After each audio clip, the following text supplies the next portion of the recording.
Hello बच्चों, तो आज हम सॉल्व करने वाले हैं मॉडर्न फिजिक्स के 35 क्वेश्चंस।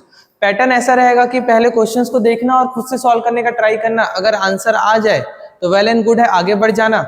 और अगर आंसर ना आए तो मैं जो सॉल्व कर रहा हूँ उसको एक बार देखकर खुद से सॉल्व करने का ट्राई करना, या मैं जो सॉल्व कर रहा हूँ उसको देख के समझ के उसको नोट कर लेना। तो फर्स्ट क्वेश्चन में आते हैं। तो फर्स्ट क्वेश्चन में जैसे ही हम देखते हैं तो इसमें लिखा हुआ है the charge on the nucleus is 1.28 10 to the minus 17 coulomb and the radius of the nucleus is 6 Fermi meter. Then find the ratio of the number of neutrons and the protons in the nucleus. The first question को देखते ही समझ आ गया कि nucleus chapter का question. पहले तो chapter identify कर लेने, कौन से चैप्टर का क्वेश्चन, न्यूक्लियस चैप्टर का क्वेश्चन है। न्यूक्लियस चैप्टर के क्वेश्चंस में भी कौन सा चीज पूछा गया है, number of neutrons, number of neutrons and number of protons का रेशियो पूछा गया है। तो इस क्वेश्चन में ये तो समझ आ गया सर कि रेडियस दिया हुआ है, रेडियस, और हम लोगों ने रेडियस के इस चैप्टर में जो फॉर्मूला पढ़ा है वो है r equals to r naught a to the power 1/3। ठीक है, तो यहाँ पर हम रख देते हैं। देखो हमको पता है कि रेडियस 6 फर्मी मीटर है, तो यहाँ पर 6 फर्मी मीटर आ जाएगा। ये 1.2 फर्मी मीटर है तो 1.2 फर्मी मीटर आ जाएगा और a टू द पावर 1/3 हो जाएगा। इन दोनों का यूनिट सेम है तो चेंज करने का नीड नहीं है। तो यहाँ पर आ जाएगा 6 divided by 1.2 a to the power 1/3। अब अगर हम इसको सॉल्व करें तो पॉइंट को ऊपर ले जाऊंगा, तो पॉइंट को ऊपर ले जाऊंगा तो क्या हो जाएगा, देखो तो पॉइंट ऊपर जाएगा तो 60 डिवाइडेड बाय 12 हो जाएगा और यहाँ पर हो जाएगा a टू द पावर 1/3। ठीक है, अगर हमको पता है कि 12 के टेबल में ये 5 बार में आता है, 12 5 5 बार में आता है, तो इसको अगर मैं फर्दर सॉल्व करूं तो तुम देखोगे कि ये 5 बार में जाएगा तो 5 और यहाँ पर हो जाएगा a टू द पावर 1/3। ठीक है, अभी मैं क्या कर रहा हूँ वो इतना सोचना नहीं, अभी बस देखो। अगर ये क्वेश्चन आपसे खुद से बन गया तो स्किप कर देना, नहीं बना तो मैं जो बना रहा हूँ उसको देखना। मुझे सबसे पहले रेडियस दिखा, मैंने रेडियस का फॉर्मूला लिखा, रेडियस के फॉर्मूले से मुझे a निकालना है। a क्या है यहाँ पर, मास नंबर। तो यहाँ से a को अगर मैं फाइंड आउट करूँ तो a क्या हो जाएगा, 5 टू द पावर 3। हमको पता है कि सर जब भी कभी पावर में 1/3 होता है तो जिसको ट्रांसफर करते हैं तो वो 3 बन जाता है, या 1/2 होगा तो पावर को जब ट्रांसफर करते हैं तो 2 बन जाएगा। तो यहाँ से a का वैल्यू आ गया 5 टू द पावर 3। 5 को 3 बार मल्टीप्लाई करेंगे, 5 इंटू 5 इंटू 5, तो आ जाएगा 125। ये हमारा मास नंबर है। अभी बस देखते रहना ना। एक्चुअल में मुझे अगर न्यूट्रॉन और प्रोटॉन का रेशियो निकालना है तो मुझे न्यूट्रॉन और प्रोटॉन का पहले नंबर निकालना पड़ेगा, तभी तो उनका रेशियो करूंगा।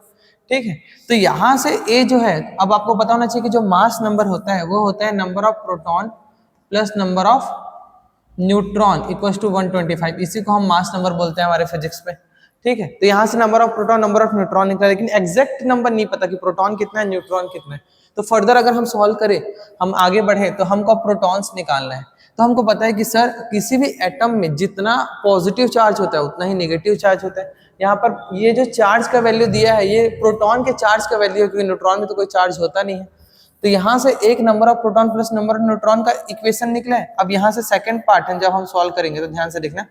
यहाँ पर दिया हुआ है Q इक्वल्स टू NE, हमको फॉर्मूला पता है।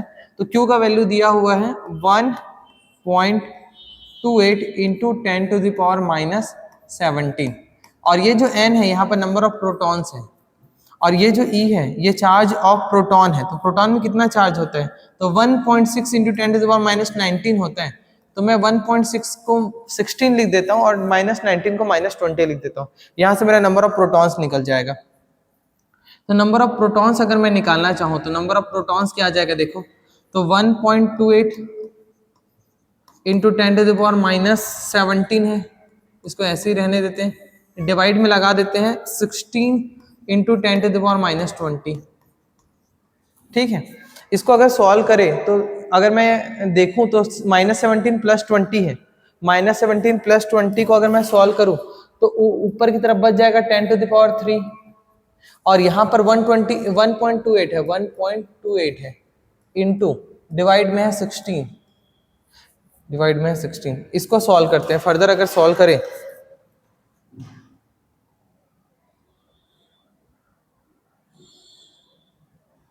इसको फर्दर सॉल्व करें तो हमको समझ आएगा कि 1.28 कितनी बार में जाएगा, यहाँ से 16 से, तो ये 3 इधर आ जाएगा, तो ये 1280 हो जाएगा। तो इसको अगर सॉल्व करोगे तो ये 80 आएगा, इसको सॉल्व करोगे तो आपका 80 आएगा, 80। तो यहाँ से नंबर ऑफ प्रोटॉन्स निकल गया, यहाँ से नंबर ऑफ क्या निकल गया, हमारा प्रोटॉन निकल गया। नंबर ऑफ प्रोटॉन के निकलते ही नंबर ऑफ प्रोटॉन निकल गया, नंबर ऑफ प्रोटॉन वहां पर रखूंगा तो क्या निकल जाएगा, नंबर ऑफ न्यूट्रॉन निकल जाएगा।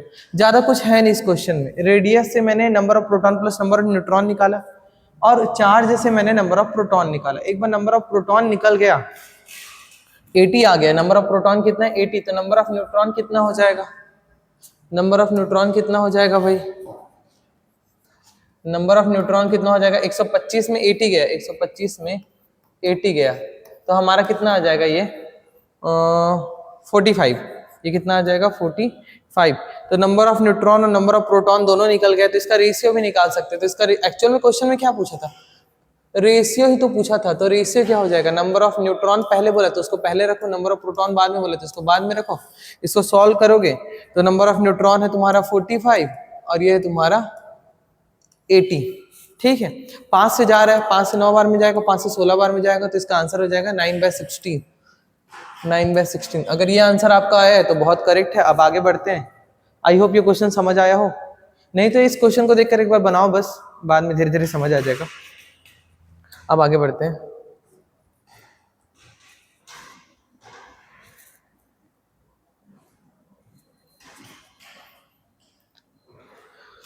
अब जो सेकंड क्वेश्चन है, जो सेकंड क्वेश्चन है, अब ये जो क्वेश्चन सेकंड क्वेश्चन है ये हमको पहचानना है कि कौन से चैप्टर का है। देखते ही समझ आना चाहिए कि सेमीकंडक्टर का क्वेश्चन है और कौन से पार्ट का है सेमीकंडक्टर में। तो गेट जो टॉपिक है उस क्वेश्चन उस पार्ट का हमारा उस टॉपिक का क्वेश्चन है। तो पूछा है कि logical expression a bar plus b bar का whole bar plus a bar dot b bar का whole bar is equivalent to which gate. अब ये देख के समझ नहीं आ रही कि कौन सा गेट है, तो हम इसको थोड़ा सॉल्व करते हैं, पता करते हैं कौन सा गेट है। इसको अगर मैं फर्दर सॉल्व करूं तो तुमको पता है कि सर डी मॉर्गन से, कहां से, बाय डी मॉर्गन थ्योरम से हमको पता है कि सर अगर दोनों में इंडिविजुअल बार लगा है तो हम इसको एक बार बना सकते हैं, या एक बार लगा है तो इंडिविजुअल बार बना सकते हैं, मतलब एक एक में बना सकते हैं, पूरे को बना सकते हैं, बट साइन चेंज हो जाएगा। अगर डॉट में है तो प्लस हो जाएगा, और वहीं अगर इंडिविजुअल प्लस में रहता तो ये पूरे का बार बन जाता, लेकिन क्या आ जाता डॉट। ये डी मॉर्गन थ्योरम। यहाँ पर देखो ये दोनों प्लस में है और इंडिविजुअल का बार है, तो मैं इसको क्या लिख सकता हूँ, इसी को क्या लिख सकता हूँ, और देखो तो ये इसको मैं लिख सकता हूँ ए डॉट बी पूरे का बार, और ऊपर में पहले से पूरे का बार लगा हुआ था, इसको मैं क्या कर सकता हूँ, प्लस में है, इसको मैं ए प्लस बी पूरे का बार और ऊपर भी पूरे का बार ऐसे लगा सकता हूँ। इसको सॉल्व करने से क्या आया, ए बी प्लस, ये देखो ये बार बार कैंसिल हो जाता है। हमको पता होना चाहिए कि गेट में जब हम लॉजिक गेट सॉल्व करते हैं तो ये बार बार कैंसिल हो जाता है, और यहाँ पर a प्लस बी आ जाता है, a प्लस बी, ये समझ आया।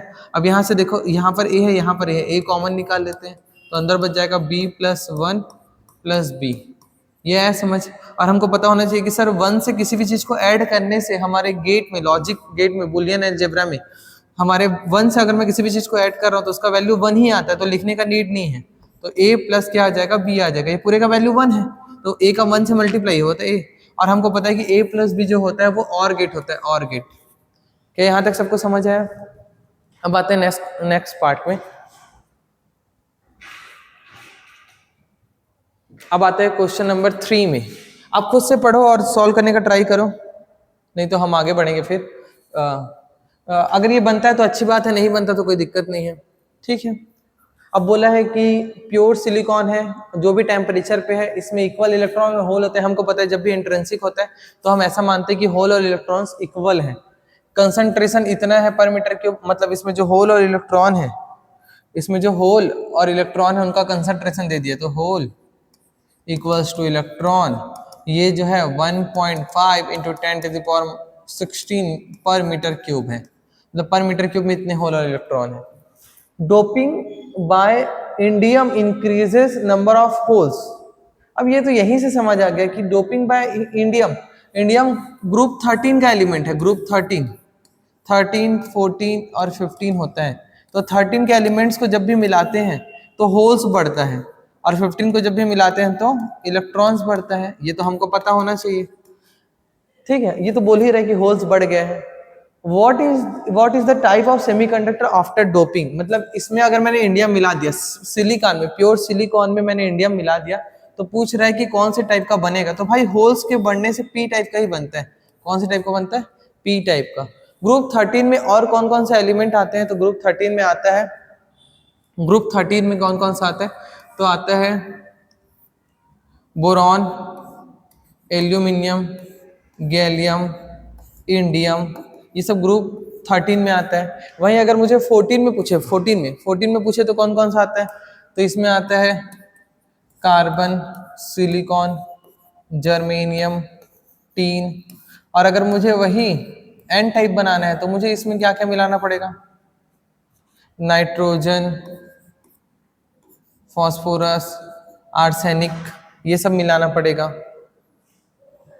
ठीक है, एंटीमनी, ये सब मिलाना पड़ेगा। तो ये तो बहुत इजी क्वेश्चन था। ये बोल रहा था कि इंडियम के मिलाने से क्या बनेगा, तो इंडियम के मिलाने से पी टाइप का सेमीकंडक्टर बनेगा। यहाँ तक क्लियर हुआ। अब इसके बाद आगे बढ़ते हैं।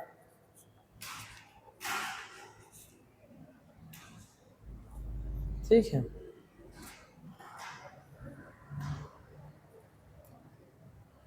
ये पूछ रहा है कि अगर एसी इनपुट है और 100 साइकिल्स पर सेकेंड है, what is the output frequency of full wave and half wave rectifier for the same input frequency. हमको फिर से पता होना चाहिए कि ये जो हम लोग पढ़ते हैं, ये हम लोग पढ़ते हैं कौन से चैप्टर में? तो ये पढ़ते हैं हम लोग सेमीकंडक्टर के चैप्टर में। एक रेक्टिफायर करके छोटा सा टॉपिक है। तो रेक्टिफायर में बेसिकली डायोड्स वगैरह होते हैं, ठीक है। तो डायोड की हेल्प से हम लोग क्या करते हैं, एसी को डीसी में कन्वर्ट करने का ट्राई करते हैं। ये तो एक्स्ट्रा नॉलेज है। जो आपको याद रखना वो ये है कि जब हाफ वेव होता है, हाफ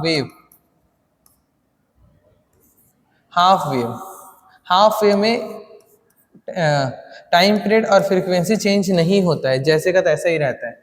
लेकिन जब फुल वेव करते हैं, फुल वेव रेक्टिफायर, इसमें टाइम पीरियड आधा हो जाता है और फ्रीक्वेंसी डबल हो जाता है। बस इतना ही ध्यान रखना था इस क्वेश्चन में। तो अगर 100 साइकिल्स पर सेकेंड है, 100 साइकिल्स पर सेकेंड मतलब हाफ वेव में तो 100 ही रहेगा और फुल वेव में ये 200 हो जाएगा। तो यहाँ पर हमारा ये क्वेश्चन सॉल्व हुआ। ठीक है, इतना इजी क्वेश्चन है, बस इसको देख के सॉल्व करना था। तो अगर ये आंसर टिक किया था तो बहुत करेक्ट है। ठीक है, अब आगे बढ़ते हैं।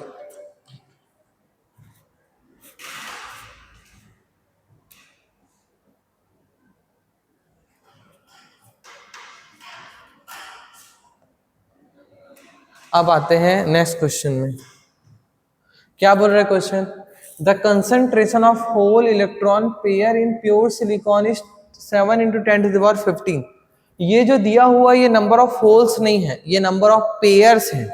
इतने पेयर हैं at 300 kelvin temperature. Antimony is doped into silicon in the proportion of 1 atom in 10⁻7 atoms, assuming that full of impurity atoms contribute electrons in the conduction band. If the atomic number density of silicon is this one, then find the coefficient of increase charge carriers due to addition of impurity. Question इतना लंबा है, थोड़ा समझते हैं। Last line को पढ़ते हैं। Then find the coefficient of increase charge carrier due to additional of impurity. मतलब कितने चार्ज कैरियर इंक्रीज हुए हैं ये मुझे पूछ रहा है। कितने चार्ज कैरियर इंक्रीज हुए आफ्टर इम्प्योरिटी के मिलाने के बाद। मतलब मुझे सीधा से समझ आ रहा है सर, मुझे निकालना है number of charge carrier after divided number of charge carrier before. पहले कितने थे और बाद में कितने थे, ठीक है। तो मुझे पता है कि सर इतने एटम्स हैं पर मीटर क्यूब में, ठीक है। और मैंने इम्प्योरिटी कितना मिला है, 10⁻7 पर एटम मिलाया है। 10⁻7 एटम्स पर मिलाया है, 1 एटम मिलाया है। 10⁻7 एटम्स है, 1 एटम इम्प्योरिटी मिलाया है। तो मैं नंबर ऑफ इम्प्योरिटीज निकालता हूँ, ठीक है। आफ्टर वाली बात करता हूँ, आफ्टर इम्प्योरिटी मिलाने के बाद, आफ्टर, ठीक है। तो मुझे पता है कि सर इतने सारे एटम्स थे, कितने थे, 5 × 10⁻28 एटम्स पर मीटर क्यूब थे। और इसमें मैंने मिलाया है 10⁻7 एटम्स, ये मैंने मिलाया है। अब इसको सॉल्व करें तो हमको समझ आ रहा है कि सर इसको सॉल्व करने से 5 × 10⁻28, ठीक है। तो इतने चार्ज कैरियर बाद में आए हैं इम्प्योरिटी मिलाने के बाद। इतने सारे एटम्स में इतना इम्प्योरिटी पर एटम मिलाया है, तो इतना मुझे चार्ज करियर मिला। और बिफोर कितना था देखते हैं, एन बिफोर पहले कितना था, तो पहले तो दे दिया है क्वेश्चन में 7 इंटू 10⁻15 है, 7 इंटू 10⁻15, लेकिन ये पेयर है, इसमें इलेक्ट्रॉन भी है और होल भी है और दोनों ही चार्ज करियर है। अगर दोनों ही चार्ज करियर है तो इंटू 2 करना पड़ेगा, अगर दोनों ही चार्ज करियर तो इंटू 2 करना पड़ेगा। तो यहाँ से सॉल्व करने से हमारा फर्दर क्या आ जाएगा देखते हैं, 14 इंटू 10⁻15, ये बिफोर हो गया। तो आफ्टर भी हम लोगों ने निकाल लिया, बिफोर भी हम लोगों ने निकाल लिया। तो क्वेश्चन ने दोनों का रेशियो निकालने बोला है, तो n after divided by n before, दोनों का रेशियो करते हैं। तो आफ्टर में है 5 इंटू 10⁻21 और बिफोर में था 14 इंटू 10⁻15। ठीक है, इसको सॉल्व करेंगे तो इसको मैं 50 मान लेता हूँ, क्योंकि न्यूमरेटर बड़ा होना चाहिए, ऊपर वाला बड़ा होना चाहिए, तो ये 14 हो जाएगा। ठीक है, और ये 20 हो जाएगा, क्योंकि एक जीरो इसने दिया तो 20 हो जाएगा। 20 हुआ तो क्या हो जाएगा देखो, ये 20 और -15 ऐसा लिख सकते हैं, 20 - 15। ठीक है, तो 14 से लगभग कितनी बार में जाएगा, 14 दूनी 28, 3.5 समथिंग टाइम्स में जाएगा, और यहाँ पर 10 टू द पावर क्या आ जाएगा, 5 आ जाएगा। तो इतना इंक्रीज हुआ है। तो कौन सा है इसका करेक्ट ऑप्शन, थर्ड है। तो यहाँ तक समझ आया, कुछ नहीं करना था। बाद में कितना है इम्प्योरिटी, इम्प्योरिटी मिलाने के बाद में चार्ज करियर कितना है और पहले चार्ज करियर कितना है, बस यही चेक करना था। ये चेक किया हम लोगों ने। तो हमेशा पता है कि बाद में चार्ज करियर कैसे निकालते हैं, total number of atoms divided by कितना हम लोगों ने इम्प्योरिटी मिलाया, दोनों को डिवाइड करते हैं, तो यहाँ से चार्ज करियर निकालते हैं। और बिफोर चार्ज करियर तो हमको दे दिया गया था, तो यहाँ से हम लोगों ने दोनों को निकाल के रेशियो निकाल लिया, हमारा आंसर आ गया। यहाँ तक क्लियर हुआ। अब आते हैं नेक्स्ट क्वेश्चन में।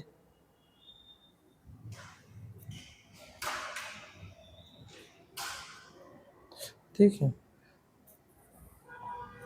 अब जो नेक्स्ट क्वेश्चन है उसमें निकालने बोला है potential difference of A B, मतलब इस ब्रांच में मुझे पोटेंशियल डिफरेंस निकालने बोला है, इस ब्रांच में, इस जगह का मुझे पोटेंशियल डिफरेंस निकालने बोला है।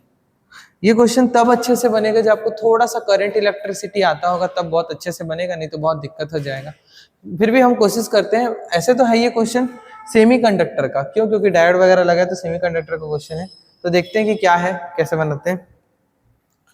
तो सबसे पहले अगर मैं इक्विवेलेंट रेजिस्टेंस पूछूं तो वो निकालने आना चाहिए। सबसे पहले देखो, इसने बोला है किसी टाइप का डायोड नहीं बोला है, मतलब ये आइडियल डायोड है, मतलब यहाँ पर हम एक प्लेन वायर कंसीडर कर सकते हैं, इसकी जगह हम एक प्लेन वायर कंसीडर कर सकते हैं। अगर मैं प्लेन वायर कंसीडर करूँ तो तुमको पता है कि 10 + 10 कितना होता है, पैरेलल में अगर रेजिस्टेंस हो तो हाफ हो जाता है। अगर दो सेम रेजिस्टेंस है, 10 + 10 5, 10 + 10 5, और 10 + 5 कितना हो जाएगा हमारा 15। तो इसको मैं रीड्रॉ करूँ तो मैं ऐसे रीड्रॉ कर सकता हूँ, एक रेजिस्टेंस यहाँ पर है, एक रेजिस्टेंस यहाँ पर है, एक यहाँ पे है, और ये, तो ये 5 ओम, ये 10 किलो ओम है, किलो ओम कर देते हैं, किलो ओम, और यहाँ पे 30, ऐसा कर सकते हैं, क्योंकि दोनों पैरेलल में है। आपको ये समझना पड़ेगा, दोनों पैरेलल में है, पैरेलल में है तो 10 + 10 अगर सेम सेम है तो उसका हाफ होता है, और ये अब दोनों सीरीज में है तो 10 + 5 कितना हो जाएगा 15, अब सीरीज में है तो 15, तो टोटल अब कितना आ गया मेरा 15 ओम रेजिस्टेंस है, और वोल्टेज कितना है मेरा, वोल्टेज है 30 वोल्ट। ठीक है, 15 ओम रेजिस्टेंस है, वोल्टेज है 30 वोल्ट। तो यहाँ से करंट कितना आ जाएगा मेरा, V/R करते हैं। करंट का फॉर्मूला ओम्स लॉ से हमको पता होना चाहिए, V/R होता है। तो 30 डिवाइडेड बाय 15, तो यहाँ पर आ जाएगा 2 एम्पियर। कितना आ जाएगा जी हमारा, 2 एम्पियर, 2 एम्पियर आ जाएगा। ठीक है, अब हमारा करंट निकल गया, मतलब यहाँ से जो करंट जा रहा है वो 2 एम्पियर है। यहाँ से कितना करंट जा रहा है, 2 एम्पियर। इसका शॉर्टकट मेथड भी है, पहले ये देख लेते हैं। 2 एम्पियर है तो यहाँ तक तो 2 एम्पियर ही जाएगा। ठीक है, तो करंट कितना आ गया हमारा, 2 एम्पियर। अब हमको पता होना चाहिए कि जब भी पैरेलल में करंट आता है, जब भी पैरेलल में करंट आता है तो वो बंटता है, करंट दो भागों में बढ़ जाएगा। क्योंकि दोनों का रेजिस्टेंस इक्वल है तो करंट दो भागों में इक्वली बटेगा। तो करंट दो भागों में कैसे बटेगा, देखो, एक रेजिस्टेंस ये है, एक रेजिस्टेंस ये है, एक रेजिस्टेंस ये है, और यहाँ पर लगा हुआ था हमारा बैटरी। यहाँ से आया 2 एम्पियर, यहाँ पर भी है 2 एम्पियर, लेकिन यहाँ पे है 1 एम्पियर और यहाँ पर भी है 1 एम्पियर। तो मुझे इसका निकालना है क्या, मुझे इसका निकालना है क्या, वो पोटेंशियल डिफरेंस। तो यहाँ पर करंट कितना हो गया, 1 एम्पियर, और 1 एम्पियर हो गया तो V बराबर क्या होता है, I/R होता है, IR। तो यहाँ पर करंट कितना है, जहाँ पर निकालना है वहाँ पे 1 एम्पियर करंट है, और रेजिस्टेंस कितना है यहाँ पे 10 किलो ओम है।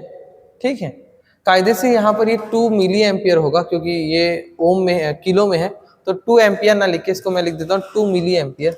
ये 2 मिली एम्पियर, ये 2 मिली एम्पियर, 2 मिली एम्पियर, ये 1 मिली एम्पियर। तो यहाँ पर जो है 1 मिली एम्पियर और 10 किलो ओम है मिली एम्पियर में। तो वोल्टेज मेरा क्या हो जाएगा, 10 वोल्ट हो जाएगा, 10 वोल्ट। ये मेरा है, तो इसका आंसर है थर्ड, 10 वोल्ट। एक बार फिर से बताता हूँ क्या किया मैंने पहले इक्विवेलेंट रेजिस्टेंस निकाल लिया, फिर करंट निकाल लिया, करंट को दो भागों में बांटा। इक्विवेलेंट रेजिस्टेंस कितना आया, 5 + 10 15 आया, और 15 आया। उसके बाद मैंने 30 डिवाइडेड बाय 15 कर दिया, 30 डिवाइडेड बाय 15 किया तो 2 एम्पियर आया। 2 एम्पियर यहाँ पर जाके दो भागों में बटा, ये एक्चुअल में 2 मिली एम्पियर आएगा, क्योंकि याद रखना जब भी जो ओम है किलो ओम में हो, जब भी रेजिस्टेंस किलो ओम में हो तो ये मिली एम्पियर में आता है। तो ये 1 मिली एम्पियर यहाँ पे आया, 1 मिली एम्पियर यहाँ पे आया।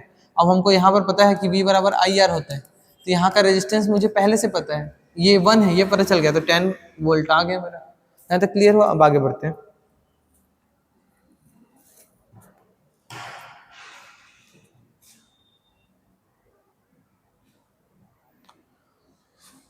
अब ये देखते हैं, in hydrogen of the following Bohr orbit in hydrogen atom emit the photon of the lowest frequency. अब ये कौन से चैप्टर का क्वेश्चन है? तो सर ये कौन से चैप्टर का क्वेश्चन है सर? तो ये पता होना चाहिए सर, ये एटम्स चैप्टर का क्वेश्चन है, ठीक है। और किसकी बात कर रहा है ये? लोवेस्ट फ्रीक्वेंसी की बात कर रहा है, लोवेस्ट फ्रीक्वेंसी।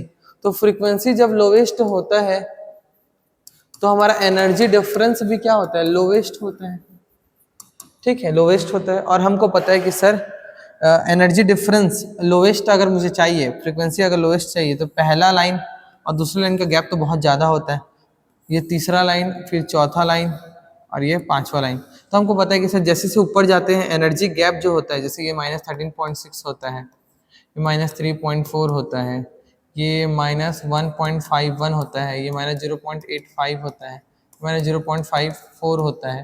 तो हमको पता है कि सर एनर्जी गैप जो है ऊपर जाने से धीरे धीरे कम होता है। तो ये 1 से 2 तो नहीं हो सकता, ये एनर्जी गैप बहुत ज़्यादा है तो इसकी फ्रीक्वेंसी बहुत ज़्यादा होगी। तो ये 1 है, ये 2 है, ये 3 है, ये 4 है, ये 5 है।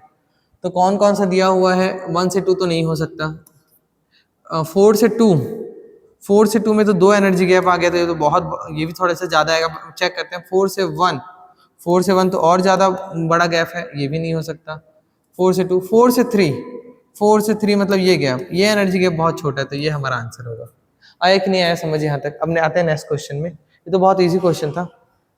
अब आते हैं नेक्स्ट में।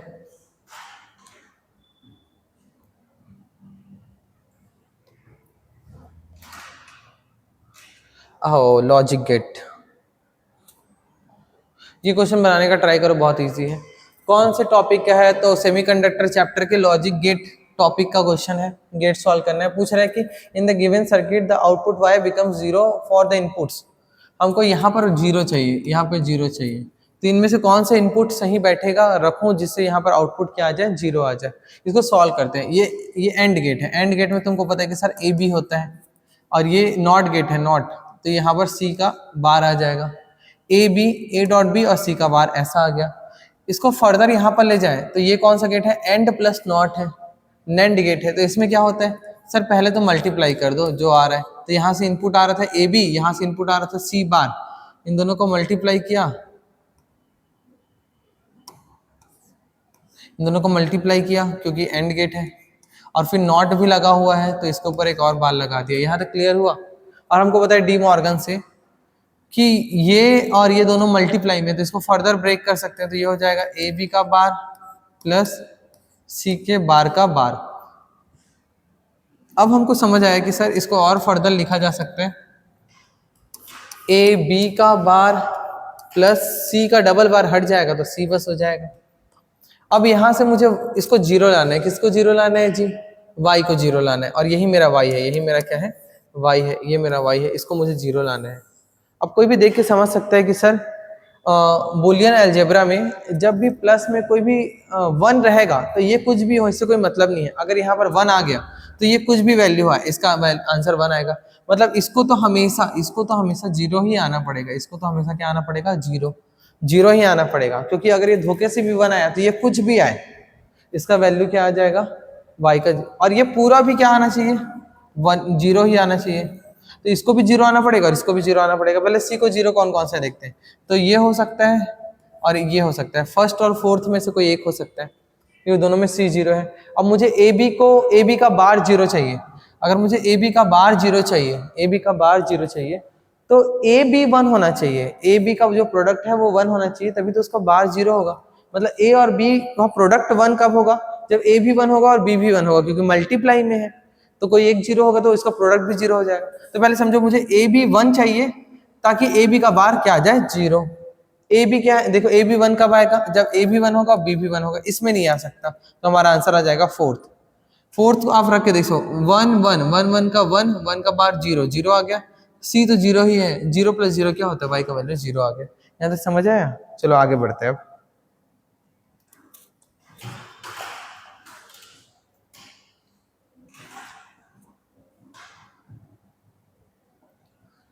अब देखते हैं करंट थ्रू आइडियल डायोड, कौन से चैप्टर का क्वेश्चन है, तो सर जाहिर सी बात है सेमीकंडक्टर का क्वेश्चन है। मॉडर्न फिजिक्स में 4 ही चैप्टर हैं जिसमें सेमीकंडक्टर का क्वेश्चन है। आइडियल डायोड बोलते ही तुम्हारे दिमाग में क्लियर होना चाहिए कि आइडियल डायोड जो होता है वो फॉरवर्ड में प्लेन वायर बनता है और रिवर्स में बनता है वो ब्रोकन वायर। तो पहले ये देखते हैं कि फॉरवर्ड है कि रिवर्स, मतलब करंट किधर की तरफ फ्लो होगा। तो देखो इसमें दिख ही रहा है कि ये जो 5 वोल्ट है ये बड़ा है और ये क्या है, छोटा है। तो जब भी एक ही ब्रांच में 2 बैटरी जुड़े हों तो और दोनों ने करंट का डायरेक्शन अलग निकाला है, जैसे इसने करंट का डायरेक्शन इधर निकालना है, इसने करंट का डायरेक्शन इधर निकालना है, इसके हिसाब से फॉरवर्ड है, इसके हिसाब से रिवर्स्ड है। लेकिन एक ब्रांच में तो करंट एक ही डायरेक्शन में फ्लो हो सकता है।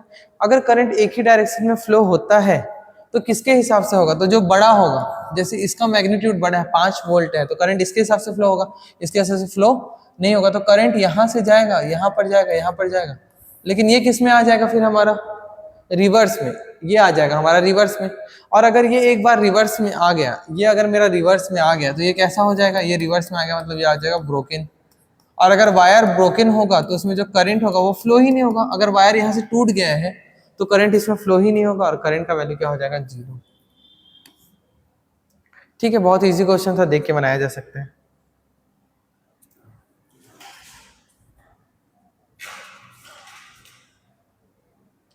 ठीक है, चलो अब आगे बढ़ते हैं ना।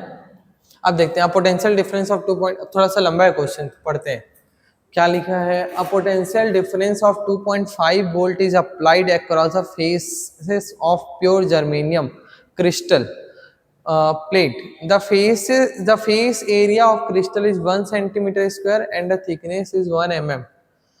The free electrons concentration in germanium is 2 into 10 to the power 19 per meter cube, and the electron and the hole mobilities are 0.33 meter square and 0.17 meter square per volt second respectively. The current through the plate is, देखो कई बार question अगर पूरा पढ़ने से समझ नहीं आया तो पहले ये देखो कि करंट में निकालने क्या बोल रहे हैं। करंट निकालने बोल रहे हैं, सिंपल सी चीज है, क्या निकालने बोल रहे हैं, करंट निकालने बोल रहे हैं, करंट निकालने बोल रहे हैं, करंट।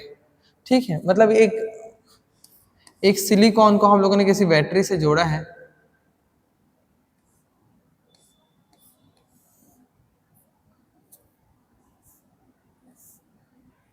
ठीक है, एक बैटरी से जोड़ दिया, ऐसे एक बैटरी से जोड़ दिया, ये बैटरी जो है 2.5 वोल्ट का है और यहाँ से करंट जा रहा होगा। ठीक है, जो करंट का वैल्यू मुझे निकालने बोला है, सिलिकॉन में करंट का वैल्यू क्या होगा। अब हमको पता है कि सर करंट जो होता है वो होता है V/R। करंट क्या होता है, देखो ध्यान से ना, करंट जो होता है वो होता है V/R। बस ये देखो ये निकालने क्या बोला है, करंट निकालने बोले, करंट होता है V/R। अब इसमें लेंथ एरिया वगैरह सब दिया है तो कहीं ना कहीं मुझे समझ आ रहा है कि रेजिस्टेंस नहीं दिया है, इसने रेजिस्टिविटी दिया है।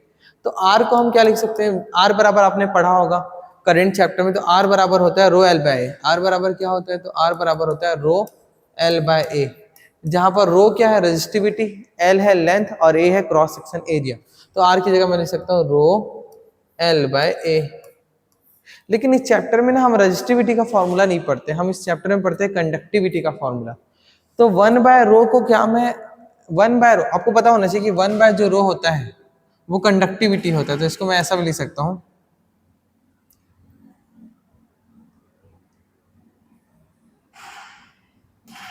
ठीक है, इसको ऐसे भी लिख सकते हैं, देखो V A sigma divided by L। ठीक है, V A sigma divided by L. मतलब यहाँ पर क्या हुआ, करंट जो है वो उसका फॉर्मूला जो नया बन के आया है मेरे पास वो आ गया V A sigma divided by L. ठीक है, अब मुझे कुछ नहीं करना है, इस जगह पे सबका वैल्यू पुट करना है। कहीं ना कहीं सिग्मा का वैल्यू डायरेक्ट नहीं दिया है, तो सिग्मा का भी हमको फॉर्मूला पता है। तो सिग्मा का फॉर्मूला क्या होता है भाई, तो सिग्मा का फॉर्मूला होता है charge of electron into number of charge carrier into mobility of electrons plus mobility of holes. ये फॉर्मूला होता है, डिवाइडेड बाय क्या आ जाएगा, हाँ लेंथ तो पहले से है, ये फॉर्मूला होता है। तो सिग्मा का भी हमको फॉर्मूला पता चल गया। तो करंट का जो नया फॉर्मूला आया, करंट का जो नया फॉर्मूला आया वो है V A divided by L E N mu E plus mu H. अब कुछ नहीं करना है, इसमें सब वैल्यूज को पुट करना है, हमारा आंसर आ जाएगा। एक बार पुट करते हैं वैल्यूज, ठीक है। तो v का वैल्यू है 2.5, ध्यान से करते हैं ना 2.5। a है जो हमारा वो क्रॉस सेक्शन है 1 सेंटीमीटर स्क्वायर, 1 सेंटीमीटर स्क्वायर मतलब 10 टू द पावर -4। चार्ज जो है वो है 16 इंटू 10 टू द पावर -20, ठीक है। और नंबर ऑफ चार्ज करियर्स है, एक्चुअल में दोनों अलग अलग देते हैं लेकिन इसमें सेम दिया है 2 इंटू 10 टू द पावर 19, तो ये हो जाएगा 2 इंटू 10 टू द पावर 19। ये है हमारा चार्ज करियर। और इसके बाद ये देखो, अगर इन दोनों को ऐड करो म्यू ई और म्यू एच, ये है म्यू ई और म्यू एच, इन दोनों को ऐड करोगे तो 0.5 आएगा, mu E plus mu H, इन दोनों को ऐड करने से 0.5 आएगा। तो इसको लिख देते हैं सीधा 0.5, ये हो जाएगा। तो सबका वैल्यू मैंने पुट कर दिया, सबका वैल्यू पुट कर दिया। डिवाइड में लेंथ है, तो लेंथ क्या है हमारा 1 mm, 1 mm को क्या लिख सकते हैं 10 टू द पावर -3। अब इसको सॉल्व करते हैं, सॉल्व करने से हमारा आंसर आ जाएगा, ठीक है। सॉल्व करते हैं, तो सॉल्व करने से क्या समझ आ रहा है भाई, सबसे पहले देखो ये -20 है कि ना,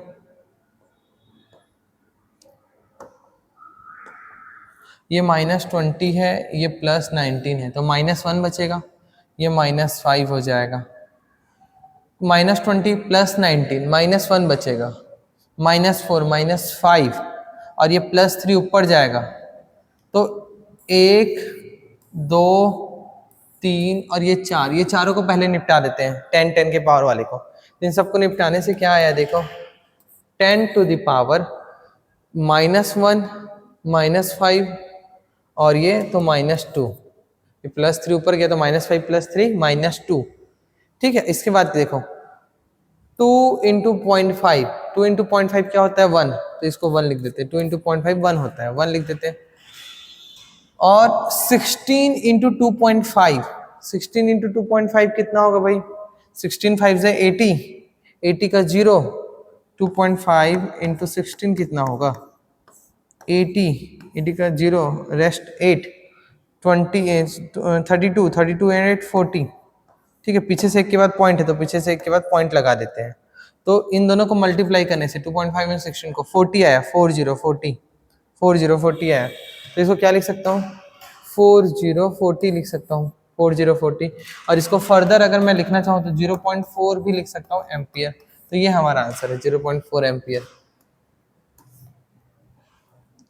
तो इसमें मेन फॉर्मूला ही था, अगर आपको फॉर्मूला आता है, और फॉर्मूला आने के साथ साथ कैलकुलेशन थोड़ा लेंथी है। अगर आप सही से जीरो को, पहले तो जीरो वाले को निपटाओ, कैलकुलेशन करने का तरीका है पहले जीरो वाले को सॉल्व करो, फिर जो नंबर है जो नॉन जीरो नंबर से उसको सॉल्व करो। इससे क्वेश्चन सॉल्व करने में आसान भी होता है और गलत होने का चांस भी कम होता है, ठीक है। चलो इसके बाद आते हैं नेक्स्ट पार्ट में हमारे, ठीक है।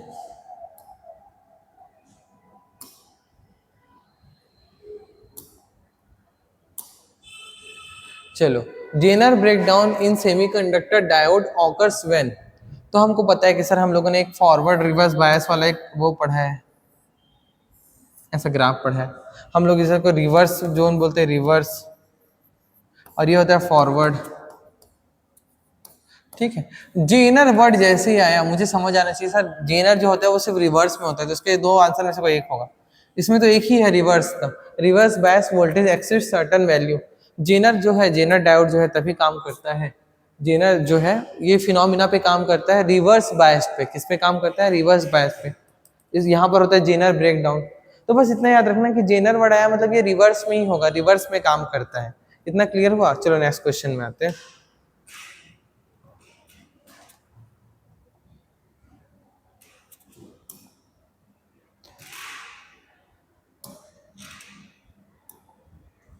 अब आता है work function of metals A and B are in the ratio 1:2। ये कौन से टॉपिक का क्वेश्चन है? तो डुअल नेचर का क्वेश्चन है। डुअल नेचर थोड़ा बड़ा है, इसके क्वेश्चंस भी थोड़े से अच्छे होते हैं, लॉजिकल होते हैं और थोड़ा कैलकुलेटिव है यार। देखते हैं चलो। The work function of a metals A and B are in ratio 1:2। मतलब वर्क फंक्शन का रेशियो 1:2 दिया है, मतलब ऐसा मैं लिखते जाऊं क्या? 1:2 दिया है, 1:2 दिया है वर्क फंक्शन का ratio. If the lights of frequency f and 2f are incident, मतलब एक है f और एक है 2f, ये दो अलग अलग लाइट्स हैं, ठीक है। और a और b पर एक जो लाइट है वो a पर गिर रहा है, एक जो लाइट है वो b पर गिर रहा है, ठीक है। The ratio of maximum kinetic energy of the photo electrons is. तो क्वेश्चन पूछा है कि इस क्वेश्चन में मैक्सिमम काइनेटिक एनर्जी का रेशियो क्या होगा। कुछ नहीं सोचना है, सबसे पहले मैक्सिमम काइनेटिक एनर्जी का रेशियो बोला है। यहाँ पर क्या हुआ है कि दो अलग अलग मेटल्स हैं, एक का φ1 है, एक का क्या है φ2 है। एक बार इसमें ν1 का फ्रीक्वेंसी आ रहा है, इसमें ν2 का फ्रीक्वेंसी आ रहा है, तो यहाँ से k1 आ रहा होगा, यहाँ से क्या आ रहा होगा k2। Maximum kinetic energy k1 और k2, इन्हीं का रेशियो निकालने बोला है क्वेश्चन। इसका रेशियो निकालते हैं, इसका रेशियो निकालते हैं। चलो तो रेशियो निकालेंगे तो क्या हो जाएगा, देखो k1 डिवाइडेड बाय क्या आ जाएगा k2, यही बोला है क्वेश्चन। हमको पता है कि सर k बराबर होता है E1 माइनस φ1 और इसके लिए हो जाएगा E2 माइनस φ2। रेशियो निकालने बोला तो मैंने k1 बाय k2 कर दिया, और k1 बाय k2 का फॉर्मूला था E1 माइनस φ1 और E2 माइनस φ2, तो इनका भी रेशियो हो गया। सिंपल सी बात है। अब क्वेश्चन में E की जगह क्या लिख सकते हैं, फ्रीक्वेंसी लिख सकते हैं, तो HF। अब देखो φ1 का वैल्यू मुझे नहीं पता, लेकिन मुझे φ1 पता है 1 है, तो मैं इसको लिख सकता हूँ 1x। क्या लिख सकता हूँ 1x। मुझे पता नहीं है कि क्या है एग्जैक्टली, तो मैं इसको 1x बोल देता हूँ, और इसका रेशियो φ2 2 है तो इसको मैं 2x बोल देता हूँ। ये हो जाएगा H2f, इसकी फ्रीक्वेंसी 2f है तो 2f हो गया, और यहाँ पर आ जाएगा 2x, ठीक है। तो यहाँ पर अगर मैं इसको और सिंप्लीफाई करके लिखूँ HF minus x divided by 2HF minus 2x, ये हुआ। यहाँ से अगर मैं कॉमन निकालना चाहूँ तो HF माइनस एक्स को कॉमन निकाल लेते हैं, नीचे भी क्या आ जाएगा HF माइनस एक्स कॉमन आ जाएगा। या ऐसा बोल सकते हैं 2 कॉमन निकाला, नीचे से मैंने 2 कॉमन निकाला, 2 ऊपर से कुछ कॉमन नहीं निकाला, नीचे 2 कॉमन निकाला, तो HF माइनस एक्स कैंसिल हो गया, तो यहाँ पर क्या बचा, ऊपर 1 और नीचे क्या आया 2। ध्यान से देखेंगे तो ऑप्शन नंबर 2 हमारा 1:2 है, तो यही हमारा क्या हो जाएगा, करेक्ट आंसर हो जाएगा। कुछ नहीं किया है, k1 और k2 निकाले बोला तो k1 और k2 को लिख दिया, e का वैल्यू दिया था e का वैल्यू रख दिया, फाई का वैल्यू दिया था तो फाई का वैल्यू रख दिया, जो कॉमन है उसको निकाल दिया, तो HF माइनस एक्स कैंसिल हो गया, तो हमारा जो आंसर है 1/2 आ गया। यहाँ तक समझ आया आप लोगों को?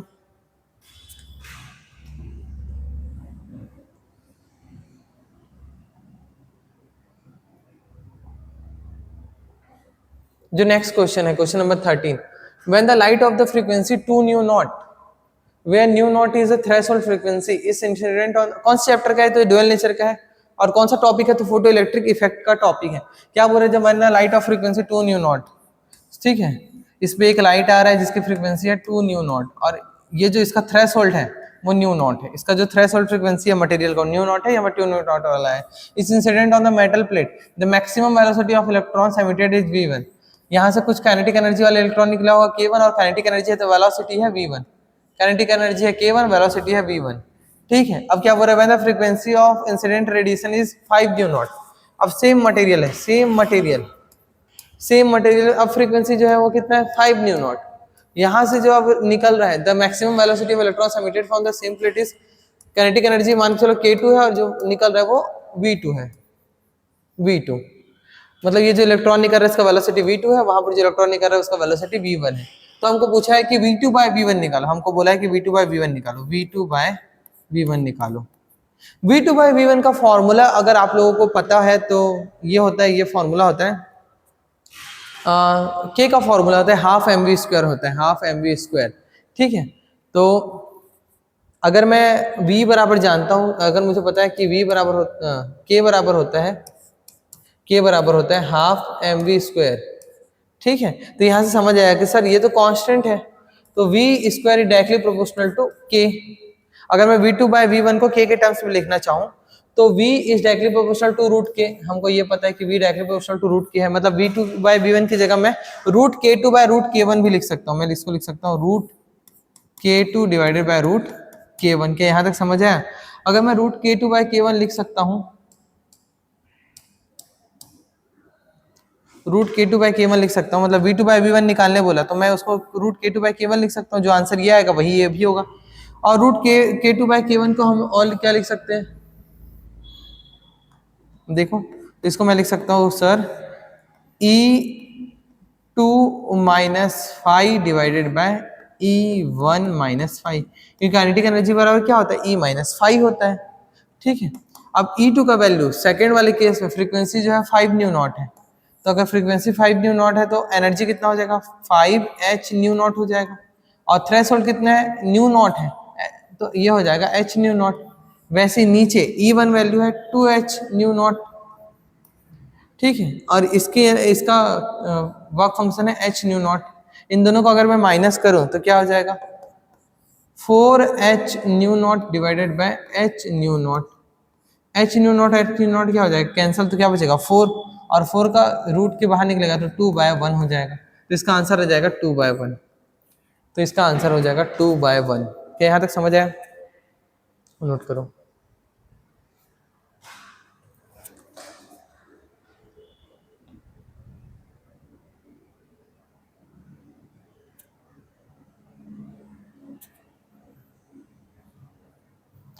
अब इसके आगे नेक्स्ट क्वेश्चन में आते हैं। ओ भाई, कौन से चैप्टर का क्वेश्चन है भाई, देखते ही समझ आ गया सर, ये तो एटम्स का क्वेश्चन है। किसका क्वेश्चन है, एटम्स का क्वेश्चन है। अगर एटम्स का क्वेश्चन है तो कौन से टॉपिक का है, लाइमन बाबर सीरीज का क्वेश्चन है। ठीक है, इसमें क्या बोल रहे हैं, one of the lines in the emission of spectrum of lithium 2+ has the same wavelength as that of the second line of Balmer series in hydrogen. मतलब क्या बोल रहा है कि दो अलग अलग एटम्स हैं, दो अलग अलग एटम्स के कुछ स्पेसिफिक वेवलेंथ आपस में बराबर है, जैसे लिथियम है और हमारे पास हाइड्रोजन है। ठीक है, इनके वेवलेंथ आपस में बराबर हैं बोल रहे हैं। ठीक है, तो लिथियम का वेवलेंथ बराबर है हाइड्रोजन के वेवलेंथ से, बराबर है बोल रहे हैं। ठीक है, the electron emission corresponding to this line is this one. अच्छे से समझो, लिथियम का कौन सा बराबर है लाइन ये बताया नहीं है, कौन सा सीरीज, बस ये बोला कि वन ऑफ द लाइंस ऐसा बोला है।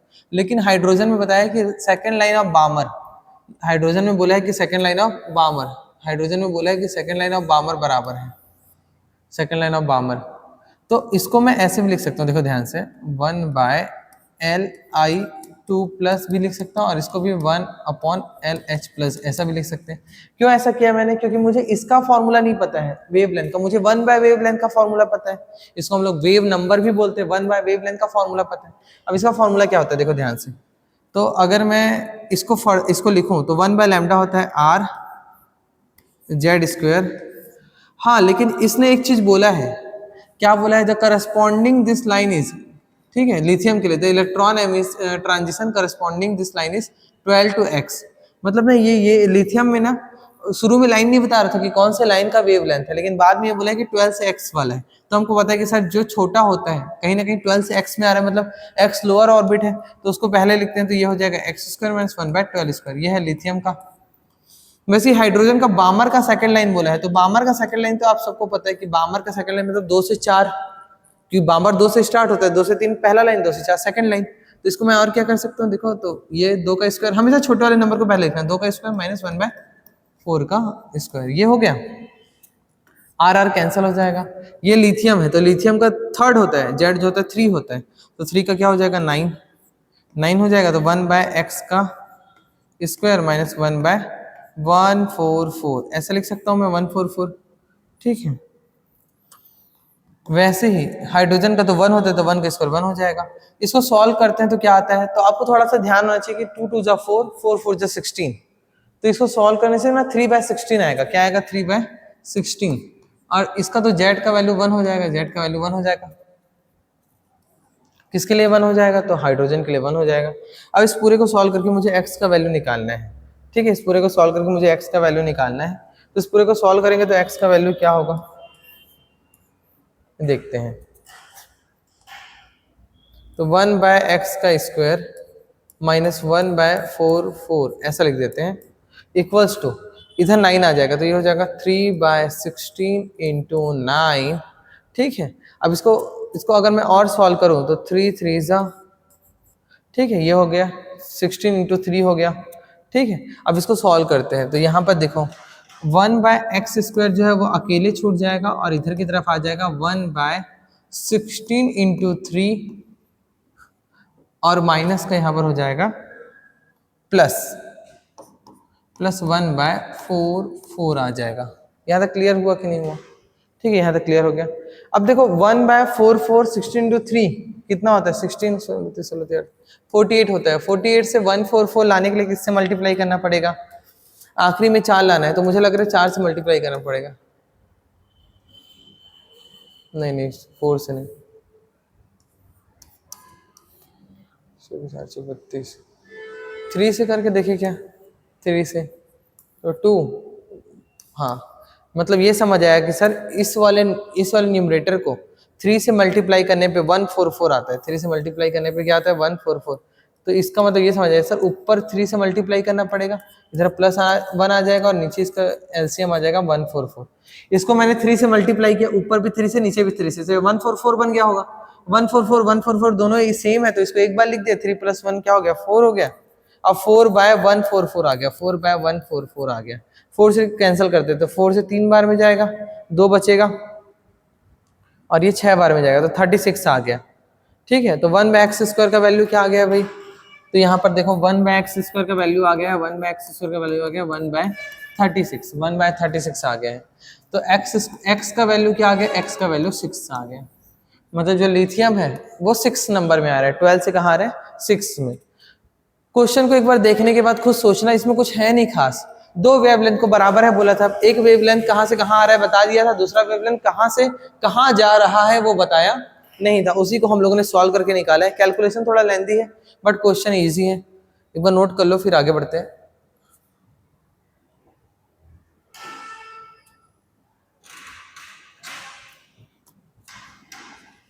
ठीक है। अब ये क्वेश्चन देखते हैं, कौन से चैप्टर का क्वेश्चन है भाई? In a reactor 2 kg of uranium 235 fuel is used up to 30 days. कोई रिएक्टर है, उसमें 2 kg को 30 दिन में उपयोग कर लेता है। वो रिएक्टर जो है 2 kg यूरेनियम को 30 दिन में खपत करता है, मतलब खत्म कर देता है, तभी तो रिएक्टर चलता है। रिएक्टर को फ्यूल जो है वो यूरेनियम है, वो 30 दिन में खत्म करता है 2 kg को, और वो एनर्जी रिलीज करता है हर एक रिएक्शन से 200 मेगा इलेक्ट्रॉन वोल्ट। एक एक रिएक्शन करते जाता है 200 मेगा इलेक्ट्रॉन वोल्ट निकलता है, एक एक रिएक्शन करता है 200 मेगा इलेक्ट्रॉन वोल्ट निकलता है, और एक रिएक्शन में सिर्फ एक यूरेनियम पार्ट लेता है। और हमको ये पता होना चाहिए कि 2 kg में कितने यूरेनियम होते हैं। धीरे धीरे समझ आएगा, घबराना नहीं। गिवन दैट एवोगाड्रो नंबर, ये सब हम लोग को पता होता है। तो power output of the reactor, जैसे ही पावर बोला तो पावर होता है energy divided by time. Time जो है वो 30 दिन दिया है, पर यूनिट टाइम में नहीं बोला है। 30 दिन मतलब total time, per unit time मतलब 1 सेकंड होता है। ये जब टोटल बोला है टाइम, तो एनर्जी भी तुमको टोटल लेना है, टोटल एनर्जी कि 2 kg से कितना एनर्जी निकलेगा। ठीक है, अब हमको पता है कि सर एक यूरेनियम से 200 मेगा इलेक्ट्रॉन वोल्ट निकलता है, 200 मेगा इलेक्ट्रॉन वोल्ट।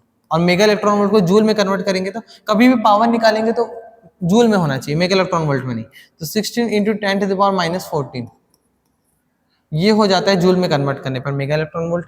तो 200 इंटू 16 इंटू 10⁻⁻14 हो गया हमारा क्या? ये हमारा हो गया पर यूरेनियम से, पर यूरेनियम से। लेकिन हमारे पास तो 2 kg यूरेनियम है, 2 kg यूरेनियम है, 2 kg यूरेनियम है, मतलब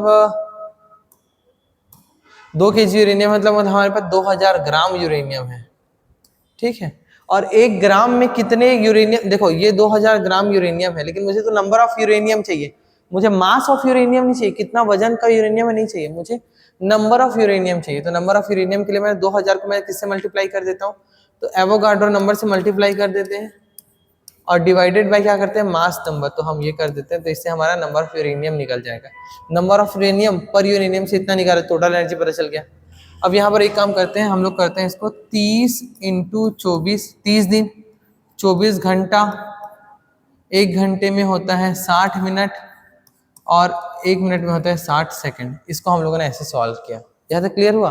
अब इसको सॉल्व करते हैं, आंसर लाते हैं, सॉल्व करते हैं। सॉल्व करने से आंसर आ जाएगा। ठीक है, चलो सॉल्व करते हैं। ठीक है, सॉल्व करते हैं, देखते हैं। तो सबसे पहले एक काम करते हैं, 0 0 को निपटाते हैं। 1 2 3, 3 0 1 2 3, 3 0 निपट गया यहाँ से अच्छा खासा। ठीक है, एक 6 भी निपट गया, एक 6 भी निपट गया। लो ठीक है, 4 से 4 बार में जाएगा, 4 से 6 बार में जाएगा। ठीक है, यहाँ तक समझ आया। ठीक, अब देखते हैं, 2 है यहाँ पे, 2 2 से ये क्या बन गया, 3 बन गया, 3। ठीक है, एक काम करते हैं, इसको 4 से डिवाइड करते हैं, 4 से, इसको 4 से डिवाइड करते हैं। 4 पंचे 20 और 4 निया 36, लगभग लगभग इसको लगभग 60 मान लेते हैं, इसको लगभग 60 मान लेते हैं, 60। तो हमारे पास जो नया डेटा आया है, थोड़ा सा सिंप्लीफाई, ऐसे तो करने का जरूरत नहीं है, लेकिन फिर से लिख रहा हूँ मैं।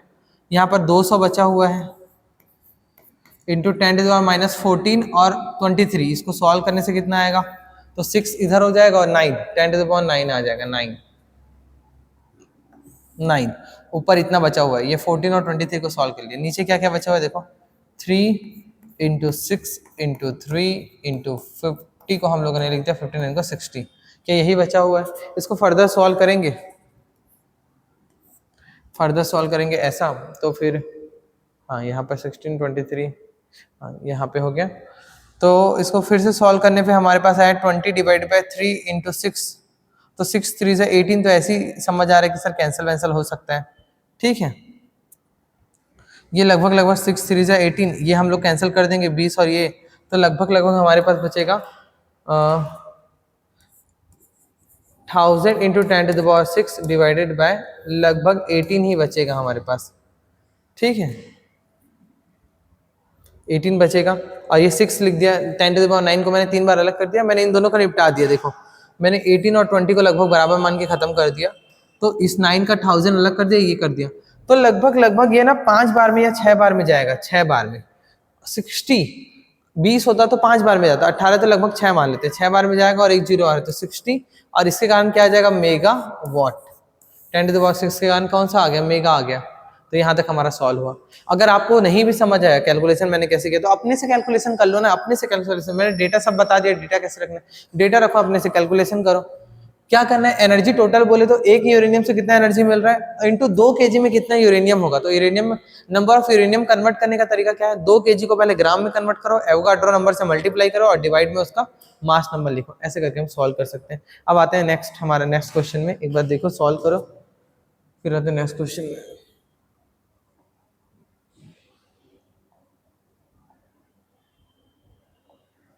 ठीक है, नेक्स्ट क्वेश्चन में क्या बोल रहा है, नेक्स्ट क्वेश्चन में बोल रहे हैं, an electron with speed 2v, photon with speed c have a same wavelength, energy this one is kinetic energy, momentum of the electron इतना इतना इतना इतना इतना इतना। देखो ध्यान से समझो, इलेक्ट्रॉन अलग चीज है और फोटोन अलग चीज है, एक पार्टिकल एक वेव है, दोनों का वेवलेंथ सेम है बोला है, दोनों का वेवलेंथ सेम है बोला है, मतलब फोटोन का जो वेवलेंथ है वो इलेक्ट्रॉन के बराबर है। अगर वेवलेंथ बराबर होता है तो पता होना चाहिए कि मोमेंटम भी बराबर होता है, मोमेंटम भी क्या होता है, बराबर होता है। मोमेंटम बराबर होता है तो मोमेंटम तो 1 आना चाहिए, मोमेंटम का रेशियो क्या आना चाहिए था, 1। तो ये दोनों ऑप्शंस तो हो ही नहीं सकते। अब एनर्जी का रेशियो बोल रहे हैं, मैं एक फॉर्मूला याद कर बता रहा हूँ, अगर वेवलेंथ सेम है, वेवलेंथ क्या है, सेम है, वेवलेंथ सेम है, तो एनर्जी ऑफ फोटोन, ये 2025 का क्वेश्चन है, ध्यान रखना, एनर्जी ऑफ फोटोन और इलेक्ट्रॉन का जो रेशियो होता है वो होता है 2c/v। क्या होता है, 2c/v, 2c/v होता है, ध्यान रखना। लेकिन यहाँ पर वेलोसिटी जो है उसने 2v लेने बोला है, v ना लेके क्या लेने बोला है, 2v। ये याद रखना ना, ये रिलेशन है, अगर वेवलेंथ सेम होता है तो 2c/v होता है, ये वेलोसिटी सेम लेने बोला है, 2v लेने बोला है, तो 2 v की जगह 2v लिखा, 2 कैंसिल हो गया, तो हमारा आया c/v। लेकिन क्वेश्चन ने फोटोन अपन इलेक्ट्रॉन का रेशियो नहीं दिया है, क्वेश्चन ने इलेक्ट्रॉन अपन फोटोन का रेशियो दिया, मतलब इलेक्ट्रॉन ऊपर है फोटोन नीचे है, तो वो भी उल्टा हो जाएगा, v/c हो जाएगा, तो हमारा आंसर आ जाएगा v/c। यहाँ तक क्लियर हो, 16 क्लियर हुआ। अब आते हैं नेक्स्ट में, नेक्स्ट क्वेश्चन।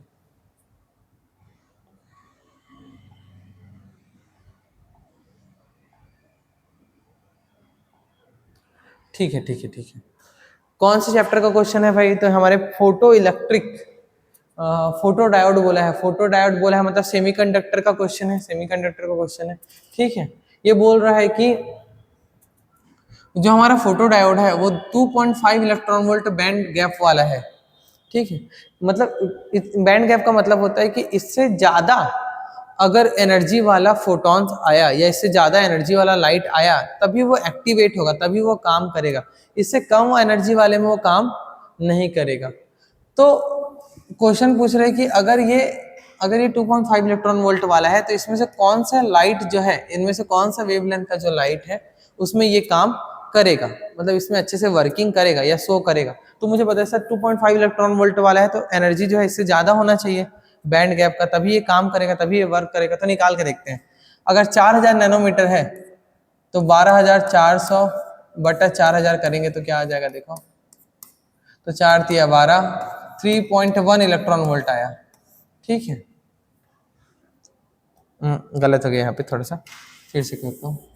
ये नैनोमीटर में, नैनोमीटर में तो पहले वाले का, जैसे मैं पहले वाले का एनर्जी निकालूं, पहले वाले का एनर्जी निकालो तो ये होता है 1240 क्योंकि नैनोमीटर है, और नीचे आ जाएगा 4000। एक एक कैंसिल हुआ, 4 से कितनी बार में जाएगा, 3 बार में, 4 3 जा 4 1 जा तो 3 1, लेकिन नीचे 2 जीरो है तो ये आ जाएगा 0.31 इलेक्ट्रॉन वोल्ट। इसमें ये काम नहीं करेगा। 6000 में देखते हैं, 6000 में तो ये तो समझ आ गया सर, 4000 में ही काम नहीं कर रहे तो 6000 में क्या काम करेगा। ठीक है, 6 दूनी 12। ठीक है, 4 तो जाएगा नहीं मेरे भाई, तो 4 को तो जाएगा नहीं तो 0 ले लेते हैं, और नीचे में डिवाइड में 100 है तो ये तो और कम आ गया, 0.2 इलेक्ट्रॉन वोल्ट आ गया, ये भी काम नहीं करेगा। मैंने बताया कि फोटो डायोड तभी काम करेगा जब बैंड विड्थ से ज्यादा एनर्जी वाला लाइट उस पर इंसिडेंट होगा, तभी ये काम करेगा। तो ये दोनों तो काम नहीं करेगा। एक बार 4000 एंगस्ट्रॉम में ट्राई करते हैं। तो एंगस्ट्रॉम है तो तुमको पता है कि सर यहाँ पर डबल जीरो आ जाता है, 12400 आ जाता है, और नीचे क्या आ जाएगा 4000 आ जाएगा, एंगस्ट्रॉम है तो। ठीक है, दो दो जीरो कैंसिल हो गया, 4 से 3 बार में जाएगा और 1 बार में जाएगा, और नीचे 1 जीरो है तो पीछे से 1 के बाद पॉइंट लग जाएगा। तो इसमें काम करेगा। आपको बस कुछ नहीं करना है, सबका इलेक्ट्रॉन वोल्ट में एनर्जी निकाल के देखना है और इसके एनर्जी से कंपेयर करना है। तो हाँ सर, इसमें ये काम करेगा। हो गया बस सॉल्व, फोर्थ को करने का नीड नहीं है, समझ आ गया। 3.1 इलेक्ट्रॉन वोल्ट है मतलब इसमें काम कर रहा होगा। यहाँ तक क्लियर हुआ? अब आगे बढ़ते हैं ना। 17,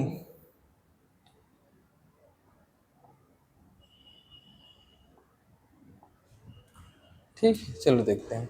the energy of photon whose de Broglie wavelength is equal to the wavelength of an electron accelerated through a potential difference of 125 volt is near to. अब ये क्वेश्चन देखते हैं इसमें क्या है, कैसे बोल रहा है, क्या निकालने बोल रहे हैं। तो बोल रहे हैं energy of photon whose de Broglie wavelength equal to wavelength of electron accelerated through the potential difference 125। ध्यान से समझे निकालने क्या बोला, एनर्जी ऑफ फोटोन। जैसे ही क्वेश्चन ने तुमको दिखा कि क्या निकालने बोला, उसका फॉर्मूला लिखा, एनर्जी ऑफ फोटोन ये होता है सर 1240 डिवाइडेड बाय या 12400 डिवाइडेड बाय लैम्डा, और लैम्डा होना चाहिए एंगस्ट्रॉम में, हाँ कि ना। अब क्वेश्चन ने बोला ये जो वेवलेंथ है लैम्डा, ये फोटोन का जो वेवलेंथ है, ये जो फोटोन का वेवलेंथ है ये बराबर है किसके, इलेक्ट्रॉन के वेवलेंथ के बराबर है। अगर ये इलेक्ट्रॉन के वेवलेंथ के बराबर है तो हमको पता है कि सर 12.27 डिवाइडेड बाय √125 होता है फॉर इलेक्ट्रॉन के लिए, हाँ कि ना। ये इलेक्ट्रॉन, क्वेश्चन ने बोला कि देखो, क्वेश्चन ने एनर्जी ऑफ फोटोन निकालने बोला, एनर्जी ऑफ फोटोन का फॉर्मूला लिख दिया। क्वेश्चन ने फिर बोला कि ये जो फोटोन का वेवलेंथ है वो इलेक्ट्रॉन, ये जो फोटोन का वेवलेंथ है वो इलेक्ट्रॉन के वेवलेंथ के बराबर है। तो मैं एक काम करता हूँ, इलेक्ट्रॉन का वेवलेंथ निकालता हूँ। और इलेक्ट्रॉन का वेवलेंथ कौन सा वेवलेंथ निकालने बोला, electron accelerated through a potential difference 125 volt. जो इलेक्ट्रॉन 125 वोल्ट से एक्सेलरेट हो रहा होगा तब हमको निकालने बोले हैं। ठीक है, तो ये है एक फॉर्मूला। और इस फॉर्मूले को और ऐसे भी लिखते हैं, मैं तुमको बताता हूँ। इसको भी अंदर रूट के अंदर लिखते हैं तो ये 150 डिवाइडेड बाय 125 हो जाता है। तो ये √2 आ गया, क्या आ गया, √2। √2 को हम लोग लिख सकते हैं 1.1 एंगस्ट्रॉम में आ गया, 1.1 लगभग 1.14 हो जाएगा, लेकिन हम लोग 1.41 ऐसे लिख सकते हैं। ठीक है, ये 1.4 आ गया। तो यहाँ पर मैं ई की जगह 1.4 रखूंगा, यहाँ पर 1.4 रखूंगा तो आंसर मेरा किस में आ जाएगा, इलेक्ट्रॉन वोल्ट में। अब ये इसको डिवाइड करने से लगभग, आप सॉल्व करके देख लेना, इसको डिवाइड करने से लगभग 11.5 किलो इलेक्ट्रॉन वोल्ट आता है। ठीक है, इसको सॉल्व करने से आप लोग सॉल्व करोगे तो आ जाएगा, इसमें कुछ है नहीं। अब आते हैं नेक्स्ट क्वेश्चन में, नेक्स्ट क्वेश्चन में आते हैं।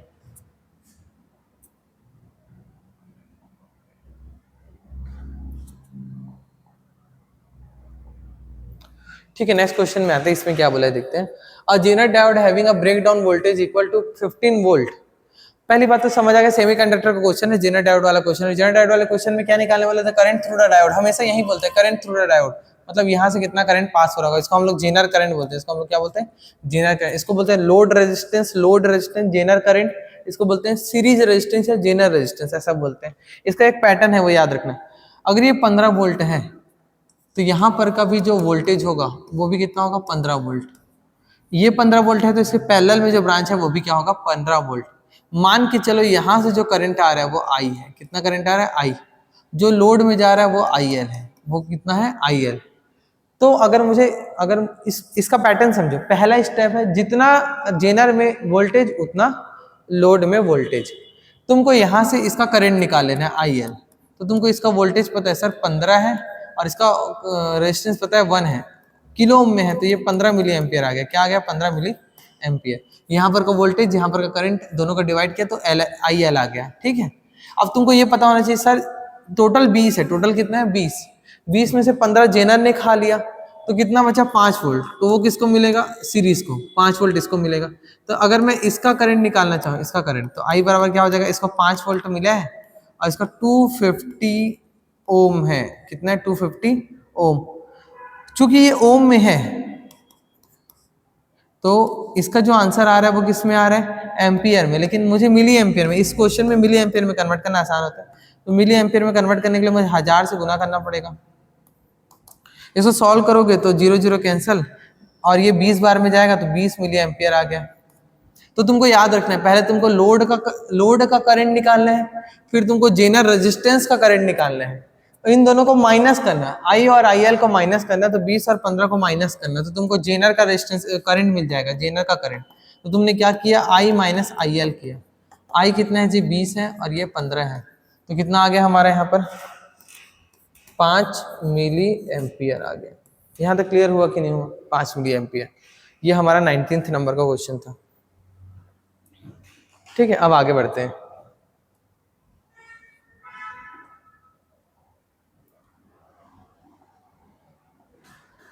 अब आगे बढ़ते हैं।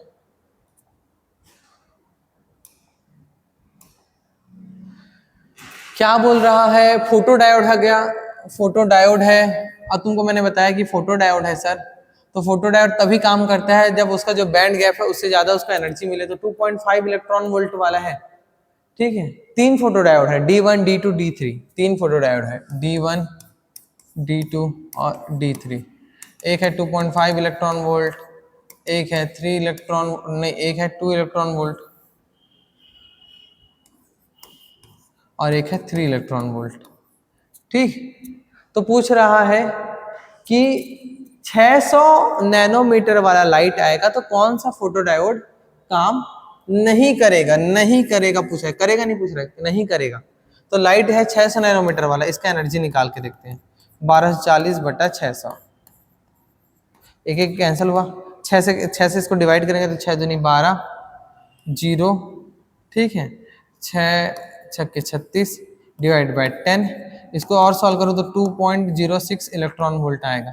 तो कौन कौन सा काम करेगा इसमें, तो ये बस काम करेगा क्योंकि जो लाइट है उसकी एनर्जी इस वाले से बस ज़्यादा है, बाकी ये दोनों काम नहीं करेगा। तो इसका आंसर आ जाएगा D1 और D3। जो भी बैंड गैप एनर्जी है उससे लाइट की एनर्जी ज़्यादा होना चाहिए तब वो काम करता है। तो इसमें बोला था कौन कौन सा काम नहीं करेगा, तो 2.5 और 3 वाला काम नहीं करेगा क्योंकि मेरा जो एनर्जी है लाइट का वो कहीं ना कहीं इन दोनों से कम है। लाइट की एनर्जी इन दोनों से ज़्यादा होता तो काम करता, तो ये दोनों काम नहीं करेंगे। इतना क्लियर हुआ कि नहीं हुआ?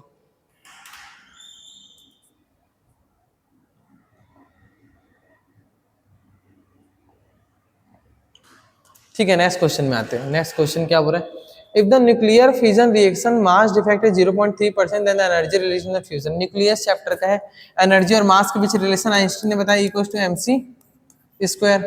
ठीक है, मास कितना है जी, मास है 1 kg, और c का स्क्वायर क्या होता है, तो c का स्क्वायर होता है सर, c जो होता है वो होता है, c जो होता है सर वो होता है 9 × 10, c जो होता है 3 × 10⁸ होता है, तो इसका स्क्वायर हो जाएगा 9 × 10⁻16।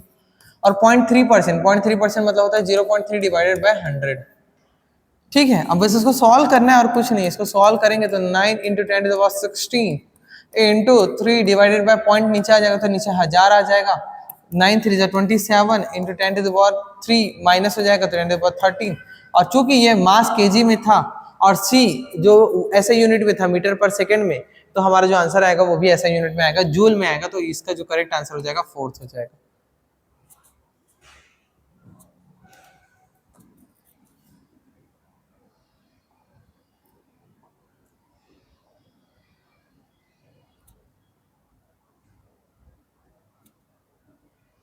ठीक है, चलो अब आते हैं नेक्स्ट क्वेश्चन में। इसमें क्या बोल रहे, nuclear fusion reaction of an isotope of mass m, 3 similar daughter nuclei of same mass are formed, the speed of the daughter nuclei in the terms of mass defect. देखो बात समझो इसमें क्या बोल रहे हैं। ठीक है, एक डॉटर न्यूक्लियाई था, ये 3 भागों में बढ़ गया, 3 इक्वल पार्ट्स में, 1 2 3, कुछ नहीं बोला, इन तीनों का स्पीड सेम है मान लेते हैं और इन तीनों का मास भी सेम है। तो टोटल मास m था, तो ये मास m/3 और इसका भी मास क्या आ गया m/3। और ये जो एनर्जी है, ये जो फटने वाली एनर्जी है, जो फट के तीनों एक दूसरे से दूर गए हैं, ये एनर्जी एक्चुअल में इनके मास डिफेक्ट से है। तो मास डिफेक्ट कितना था, डेल m c²। और ये जो एनर्जी है, ये जो तीनों को जाने की काइनेटिक एनर्जी है वो 3 है, तो 3 बार लिख देता हूं 3। और काइनेटिक एनर्जी क्या होता है दोस्तों, काइनेटिक एनर्जी होता है हाफ mv², तो मास का स्क्वायर इंटू वेलोसिटी का स्क्वायर, ये आ गया। ठीक है, इसको सॉल्व करेंगे तो डेल m c के स्क्वायर तो रहेगा ही, 3 3 क्या हो जाएगा, कैंसिल हो जाएगा, तो बचेगा क्या, हाफ कैपिटल M v का स्क्वायर। यहाँ से v का वैल्यू v की स्क्वायर का वैल्यू निकालेंगे तो 2 इधर आ जाएगा, तो 2 डेल m c के square divided by capital M। इसको रूट में ले जाएंगे तो रूट में ले जाने से क्या आएगा, रूट में ले जाने से क्या आएगा, देखो c तो बाहर आ जाएगा, अरे भाई c तो बाहर आ जाएगा रूट से, अंदर क्या बचेगा, 2 del m divided by m, ये हमारा आंसर है। तो ये फर्स्ट वाला आंसर हो जाएगा हमारा।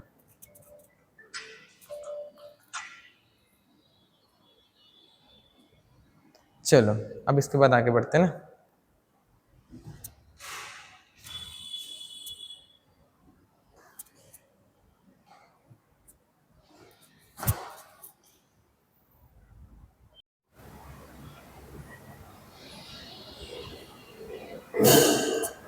इसके बाद नेक्स्ट क्वेश्चन में आते हैं।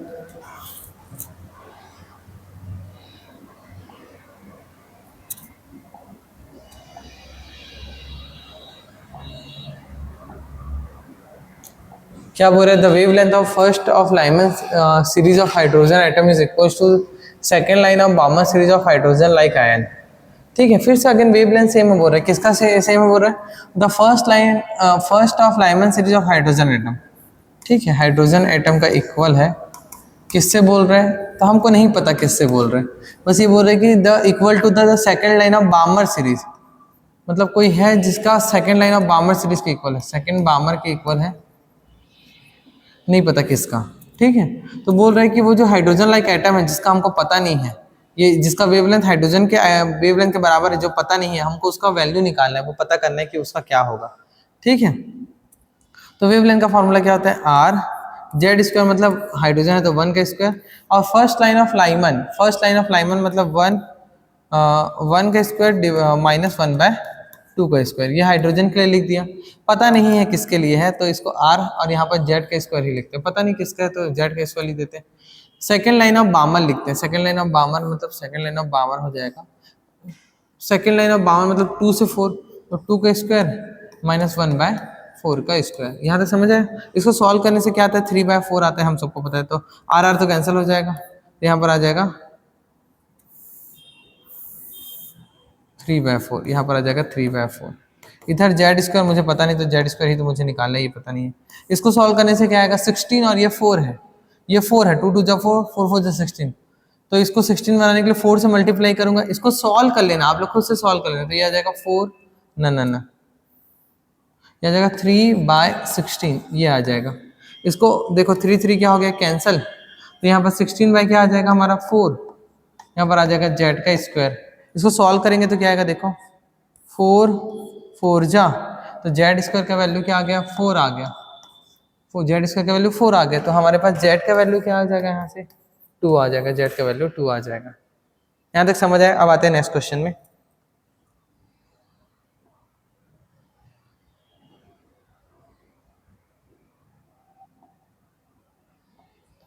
चलो देखते हैं इसमें क्या बोल रहे हैं। अल्फा बीटा गामा ये डीके होता है न्यूक्लियस में, हम लोग पढ़ते हैं, न्यूक्लियस चैप्टर में हम लोग पढ़ते हैं। तो पहले में बोल रहे हैं देखो कि एक्स से बी बना, एक्स से बी बना और ए में कोई चेंज नहीं है, जेड एक कम हो गया। जेड एक किस में कम होता है, बीटा पॉजिटिव में। बीटा पॉजिटिव में क्या होता है, जेड एक से कम हो जाता है, ठीक है।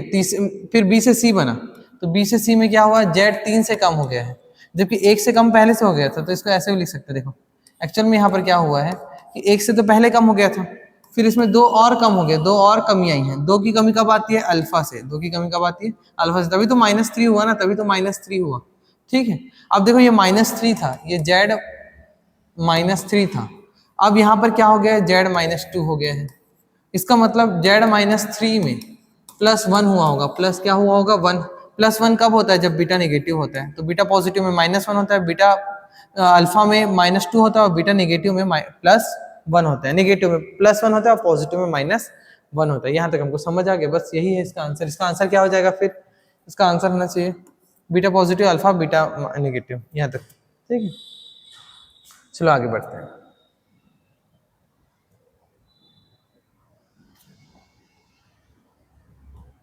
ठीक है, इसके बाद नेक्स्ट क्वेश्चन में आते हैं। इसमें क्या बोल रहा है, hydrogen atom initially in ground state absorbs a photon which excites n = 5 level the wavelength of the photon is.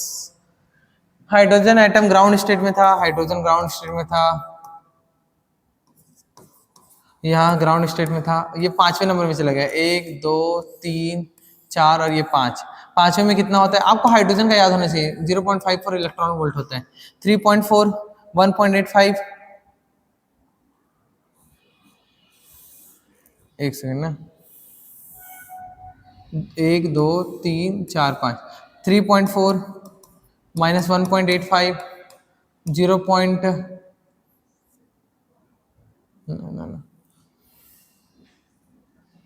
ये हो जाएगा 1.51, ये हो जाएगा 0.85 ये। तो ये हाइड्रोजन एटम में जो इलेक्ट्रॉन है वो 1 से कहाँ चले गया, 1 से कहाँ चले गया, 1 2 3 4 5 में चले गया। क्वेश्चन ने बोला है hydrogen atom in ground state absorbs a photon which excites it n⁵ level, n⁵ level में चले गए, यहाँ पर चले गए। तो ये जो फोटोन आया, इस पर जो फोटोन गया है, ये जो फोटोन आया है, फोटोन आया है, इसने ये कितनी एनर्जी वाला होगा या कितना वेवलेंथ वाला होगा। तो मुझे पता है सर, जितना एनर्जी गैप यहाँ पर इसने ट्रेवल किया है, कितना एनर्जी गैप ट्रेवल किया है, 13.6 माइनस 0.54 इतना ट्रेवल किया है। मतलब इसी एनर्जी का फोटोन आया होगा, जितना एनर्जी गैप इसने ट्रेवल किया उसी एनर्जी का फोटोन एब्जॉर्ब किया होगा, तभी तो ये गया है। तो इसका अगर मैं इसको सॉल्व करूँ तो ये कितना आ जाएगा, 13.06 आ जाएगा इलेक्ट्रॉन वोल्ट, ठीक है। इतने एनर्जी का फोटोन लाया है। और अगर मुझे वेवलेंथ निकालना है तो मुझे पता है सर 12 से 40 डिवाइडेड बाय 12 हो जाएगा। सॉरी ये 13 होगा, 13 तो 13 से लगभग कितनी बार में जाएगा, तो 13 का टेबल पढ़ते तो 13 से को 9 से मल्टीप्लाई करेंगे तो 9 27 2 9 कम 9 9 तो 11 117, तो 9 बार में जाएगा, 117 आ जाएगा। 124 में से 117 गया, कितना आ जाएगा, 3 4 7 70। तो ये लगभग 12 पंचे 60, 13 पंचे 25, तो लगभग 5 आ जाएगा। तो ये 95 नैनोमीटर आएगा। 1240 को 13 से डिवाइड करके देख सकते हो। 13 देखो, 13 को अगर 10 से मल्टीप्लाई करें तो 130 आता है, 100 से मल्टीप्लाई करूंगा तो 1300 आता है, 1300 से थोड़ा कम है, मतलब 95 आएगा आंसर। इतना सिंपल है, इसको बना लेना, सॉल्व कर लेना एक बार, देखो।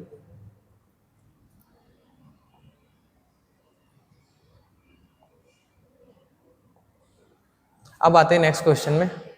kinetic energy of a particle is E and its de Broglie wavelength is lambda. On increasing its kinetic energy daily the new, ये कौन से ड्यूअल नेचर का de Broglie wavelength टॉपिक का क्वेश्चन है। यहाँ से रेशियो टाइप के question आते हैं। यहाँ पर बोल रहे हैं कि वेवलेंथ पहले लैम्डा था, किसी पार्टिकल का वेवलेंथ पहले लैम्डा था, जब इसके पास एनर्जी क्या था, काइनेटिक एनर्जी क्या था, इसके पास काइनेटिक एनर्जी E था।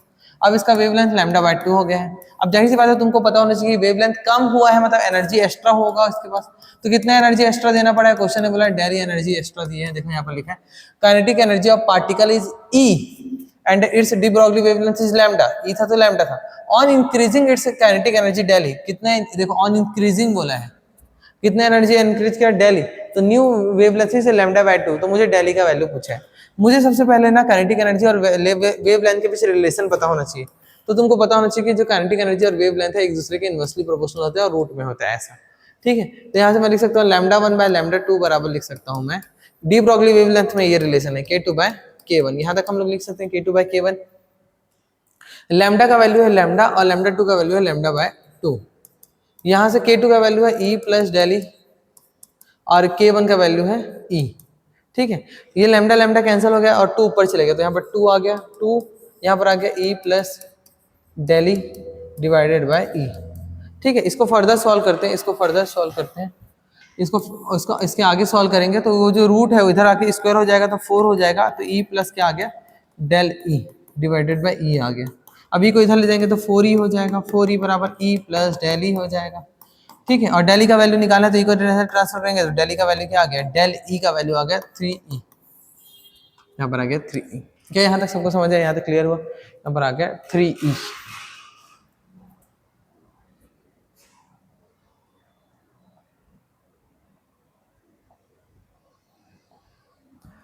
The de Broglie wavelength associated with the proton changes by 0.25% if its momentum is changed by p naught the initial momentum was, ठीक है। ये क्वेश्चन क्या पूछा है, D Broglie wavelength associated with the proton changes by 0.25%।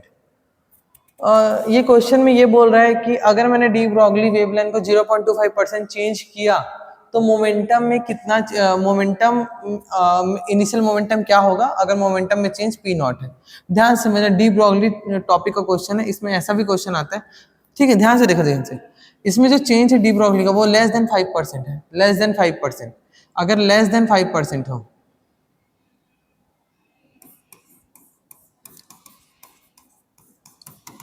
Change हो, क्या हो, less than 5% change हो, तो कौन सा हम लोग यूज करते हैं, एरर वाला मेथड हम लोग यूज करते हैं, एरर मेथड।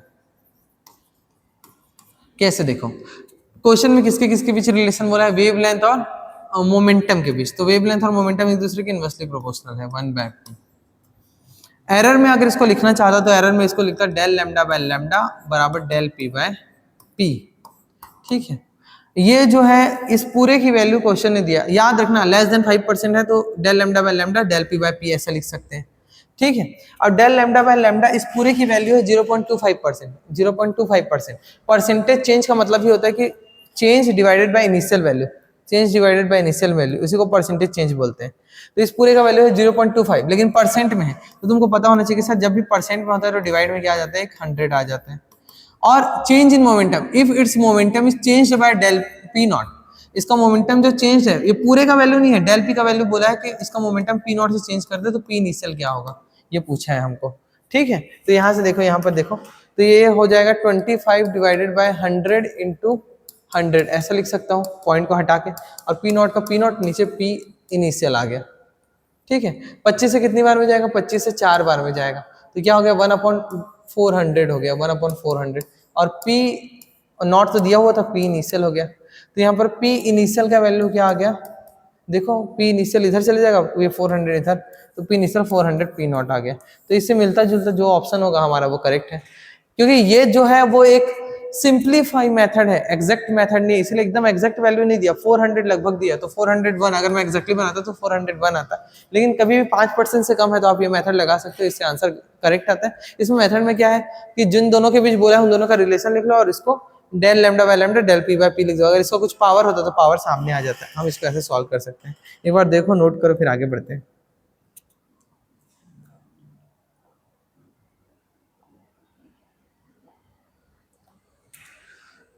ठीक है, ठीक है, ठीक है, ठीक है। क्वेश्चन नंबर 30 में आता है, question number 30। The binding energy per nucleon of lithium and helium nuclei are this one respectively. The nuclear reaction given here, the value of Q released and this one। कुछ नहीं भाई, binding energy निकालने बोला है। इस reaction का binding energy. तो तुमको पता है कि जब एनर्जी दिया होता है तो बाइंडिंग एनर्जी में हम लोग लिखते हैं energy of product minus energy of reactant. Product में कौन कौन है, 2 बार हीलियम है, तो 2 बार हीलियम है, और पर न्यूक्लियन हीलियम का कितना है 7.06 है, और एक एक हीलियम में कितने न्यूक्लियॉन्स हैं 4 है, तो यहाँ पे 4 से मल्टीप्लाई कर दिए तो ये प्रोडक्ट का एनर्जी निकल गया। ठीक है, वैसे ही रिएक्टेंट में क्या है लिथियम है, लिथियम का एनर्जी कितना है जी, तो 5.06 है। एक ही लिथियम है तो लिखने की जरूरत नहीं, एक ही लिथियम है, और एक लिथियम में कितने न्यूक्लियॉन्स है तो 7 है। यहाँ से मुझे बाइंडिंग एनर्जी निकल जाएगा किसका, इस रिएक्शन का। तो इस रिएक्शन का बाइंडिंग एनर्जी कितना आगे देखते हैं, 4 2 8, 8 6 48, 4 8 7 8 7 56, ठीक है, 8 7 56, ये आ गया। 42 का 2 4 और ये आ गया 35। यहाँ तक समझ आए ये। अब इन दोनों को माइनस करते हैं, माइनस करेंगे तो 8 में से ये 6 हो गया, 4 4 0 हो गया, 1 हो गया और 2, तो 21.06 मेगा इलेक्ट्रॉन वोल्ट आया। मेरा एनर्जी कितना है 21.6 मेगा इलेक्ट्रॉन वोल्ट। इसको फिर जूल में कन्वर्ट करना है, किस में कन्वर्ट करना है, जूल में। तो जूल में क्या हो जाएगा 21 ही ले लेता हूँ, 21 ही ले लेता हूँ, ठीक है, 06 को हटाओ, और ये हो जाएगा 16 इंटू 10⁻⁻14। ये किस में आ गया, जूल में आ गया, जूल में। लेकिन ये तो एक लिथियम के लिए है, एक लिथियम एटम के लिए है, मेरे पास तो 21 ग्राम है। In the nuclear reactor given here the value of Q released in 21 ग्राम, 21 ग्राम में पूछा है। अगर मुझे 21 ग्राम में पूछा है तो 21 ग्राम में कितने लिथियम होंगे, नंबर ऑफ लिथियम इन 21 ग्राम कितने होंगे, तो कितना होगा नंबर ऑफ लिथियम, तो जितना वैल्यू दिया 21 gram into Avogadro number divide by mass number. तो लिथियम का मास नंबर कितना होता है 7 होता है, तो 7 से कितनी बार में जाएगा 3 बार में, तो 6 3 18, तो कितने लिथियम है मेरे पास 18 इंटू 10⁻23 लिथियम है, और एक लिथियम से मुझे उतनी एनर्जी मिलती है। तो टोटल एनर्जी इसी को क्यू वैल्यू भी बोलते हैं। टोटल एनर्जी कितना हो जाएगा भाई, देखो टोटल एनर्जी तो एक लिथियम से इतना मिलता है, टोटल इतना लिथियम मल्टीप्लाई करते हैं 21 इंटू 16 इंटू 10⁻⁻14 इंटू 18 इंटू 10⁻23। इसको सॉल्व करेंगे तो क्या आएगा, देखो 14 में से 23 गया, कितना आएगा भाई 6 3 9, 9 आ जाएगा यहाँ पे 9, ठीक है 9 आ गया। और हमारे पास बचा हुआ है 18 16 21, 21 इंटू 16 इंटू 18, इसको 1.8, इसको 1.8 कर दूंगा तो ये हो जाएगा 2 2 जा 4 4 2 जा 8, 2 2 जा 4 4 2 जा 8, ठीक है। इसको आप लोग सॉल्व करना है यार, टाइम लग जाएगा नहीं तो। इसे सॉल्व करना है, इसका एग्जैक्ट आंसर, इसका आंसर लगभग मुझे जहां तक ध्यान आ रहा है इसका आंसर आता है 5 इंटू 10⁻12। ये सॉल्व करके देखना, ये आंसर आना चाहिए, ठीक है, ये सॉल्व करके देखना आप लोग, ठीक है। आगे बढ़ते हैं ना, मैंने आपको बता दिया पहले बाइंडिंग एनर्जी निकाल लो एक न्यूक्लियॉन एक एटम का लिथियम के लिए, फिर कितने लिथियम होंगे उसको निकाल लो, उन दोनों को मल्टीप्लाई कर लो, टोटल एनर्जी निकल जाएगा। इसके बाद सॉल्व करना है ना।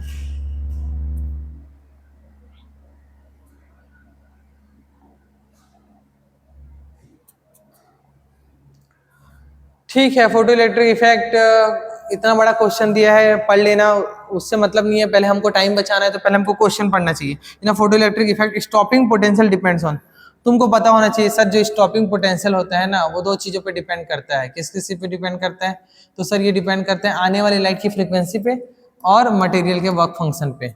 तो फ्रीक्वेंसी ऑफ इंसिडेंट लाइट हाँ डिपेंड करता है, nature of emitted material, emitter material हाँ नेचर, मटेरियल के नेचर पे भी डिपेंड करता है। इंटेंसिटी पे डिपेंड नहीं करता, इंटेंसिटी पे करंट डिपेंड करता है, तो इंटेंसिटी पे डिपेंड नहीं करता, तो इसका आंसर बोथ 1 and 2 हो जाएगा, बोथ 1 and 2 हो जाएगा। तो इतना इजी क्वेश्चन था, 31 से 34 हम ऐसे ही बना सकते हैं, बोथ 1 and 2 हो जाएगा, पूरा क्वेश्चन पढ़ने का नीड था ही नहीं।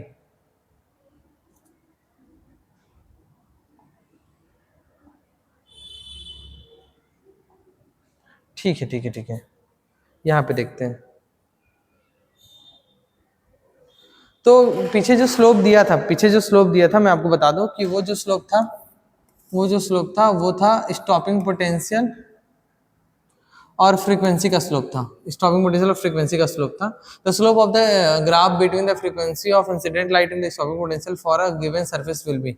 तो स्लोप पूछा था, तो देखो मैं बताता हूँ, इक्वेशन लिखता हूँ पहले। आपको पता है E बराबर K माइनस फाई होता है, और E की जगह हम लोग लिख सकते हैं, नहीं उल्टा लिख दिया यार, उल्टा लिख दिया, k बराबर e माइनस पाई होता है, और k की जगह हम लोग लिख सकते हैं charge of electron into stopping potential equals to, ये हो जाता है तुम्हारा h न्यू और ये होता है h न्यू नॉट, ऐसा होता है। यहाँ पर x y एक्सिस में मेरा v नॉट है तो इसको v नॉट को अकेला कर देते हैं, तो यहाँ पर हो जाएगा h e न्यू और यहाँ पर हो जाएगा h nu naught by e। ठीक है, तो ये मेरा y एक्सिस हो गया y, ये मेरा x एक्सिस हो गया तो इसकी जगह मैंने लिख दिया x, और ये मेरा हो गया c, और जो बच गया वो मेरा हो गया m। तो m है जो स्लोप है वो स्लोप किसके बराबर है, h बाय e के, तो इसका आंसर हो जाएगा h बाय e। यहाँ तक सबको समझ आया। v नॉट और न्यू का ग्राफ दिया हुआ था, v नॉट और न्यू का ग्राफ दिया था, पीछे वाले क्वेश्चन में भी बोल रहे हैं इन द स्लोप, पिछले वाले क्वेश्चन में, क्योंकि कंबाइन क्वेश्चन है। नेक्स्ट क्वेश्चन में आते हैं 33 में, the energy of incident radiation which emits electron with velocity this one, work function this one. Energy of incident radiation, देखो हमको पता है सर k बराबर e माइनस फाइव होता है, k बराबर e माइनस फाइव होता है, k बराबर e माइनस फाइव होता है, हमको ये पता है k बराबर e माइनस फाइव होता है। e पूछा है तो e बराबर क्या हो जाएगा, k प्लस फाइव हो जाएगा। ठीक है, दिया क्या है, तो k नहीं दिया है, k की जगह वेलोसिटी दे दिया है, तो हमको पता होना चाहिए सर वेलोसिटी का k के टर्म्स में एक फार्मूला होता है फॉर इलेक्ट्रॉन 6 × 10⁵ रूट k, ये शॉर्टकट फार्मूला है। यहाँ पर e इलेक्ट्रॉन वोल्ट में और ये मीटर पर सेकंड में आता है, कब लगा सकते हैं, फोटो इलेक्ट्रॉन्स के लिए लगा सकते हैं। ठीक है, तो k पता है हमको, k कितना दिया हुआ है यहाँ पर, k निकालना है, v पता है हमको, v दिया हुआ है 2.5, v दिया हुआ है हमको 2.5 इंटू 10⁶ इंटू 6 इंटू 10⁵, ये होता है, और रूट k ये है। यहाँ से k निकालेंगे तो लगभग 16-17 के आसपास आता है, आप निकाल के देख लेना। इन दोनों को डिवाइड करना, फिर जो आंसर आएगा उसमें स्क्वायर लगाना, तो k का वैल्यू 16 के आसपास आता है। तो k का वैल्यू 16 के आसपास है, इसका वैल्यू 2 के आसपास है, तो लगभग 18 के आसपास जो आंसर होगा वो हमारा करेक्ट होगा। तो ये 19.57 इलेक्ट्रॉन वोल्ट हमारा करेक्ट आंसर है। k दे दिया था, फाइव दे दिया था, e निकालने बोला था, k डायरेक्ट नहीं दिया था, k की जगह उसने वेलोसिटी दे दिया था, तो वेलोसिटी से मैंने k निकाला, शॉर्टकट फॉर्मूला बता दिया है, आप ऐसे निकाल सकते हो। ठीक है, अब आते हैं नेक्स्ट क्वेश्चन में, एक बार नोट करना है तो नोट कर लो।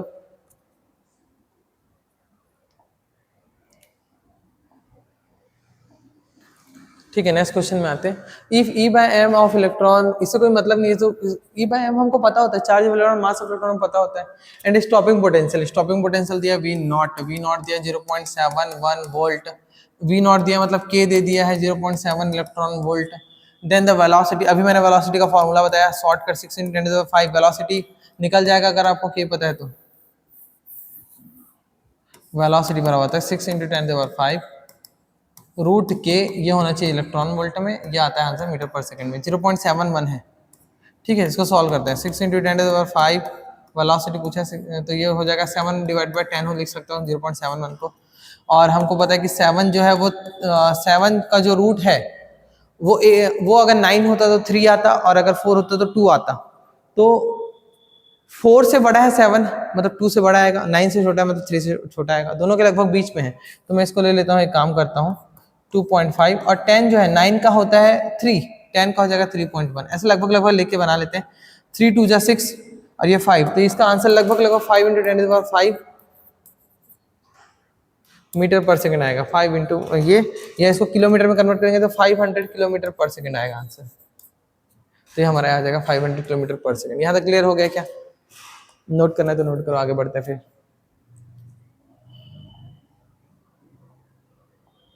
लास्ट क्वेश्चन, कौन सा गेट है पूछ रहा है, कौन सा गेट है पूछ रहा है। इसको कभी भी देख के नहीं बता सकते कौन सा गेट है, इसको थोड़ा सा ट्रूथ टेबल बनाना पड़ेगा कौन सा गेट है। देखो करंट यहाँ से आया, हाई वोल्टेज से करंट आएगा इधर से जाएगा, तब बल्ब ऑन होगा, अगर करंट इधर से आने लग गया तो बल्ब ऑन नहीं होगा। ये दोनों जब तक से खुले हुए हैं तब तक करंट इधर से नहीं आएगा। मतलब करंट कब नहीं आएगा, जब ये दोनों ओपन है, मतलब ए और बी और वाई। देखो करंट कब बल्ब ऑन होगा, जब ये 0 है ये 0 है तो बल्ब ऑन होगा, मतलब दोनों खुले हुए हैं। दोनों में से कोई एक बंद भी हो गया, ये बंद भी हो गया, मान चलो ये बंद भी हो गया ऐसे, तो भी तो ये खुला हुआ है, फिर भी करंट उधर से जाएगा नहीं। अब करंट उधर से नहीं जाएगा, पूरा करंट यहीं से आएगा, तो भी बल्ब ऑन होगा। 1 0 मतलब नीचे वाला खुला हुआ है, ऊपर वाला बंद है, फिर भी करंट, क्योंकि नीचे वाला चूंकि खुला हुआ है, नीचे वाला खुला हुआ, ऊपर वाला बंद भी हो गया, फिर भी करंट तो इधर से आएगा और बल्ब को ऑन करेगा।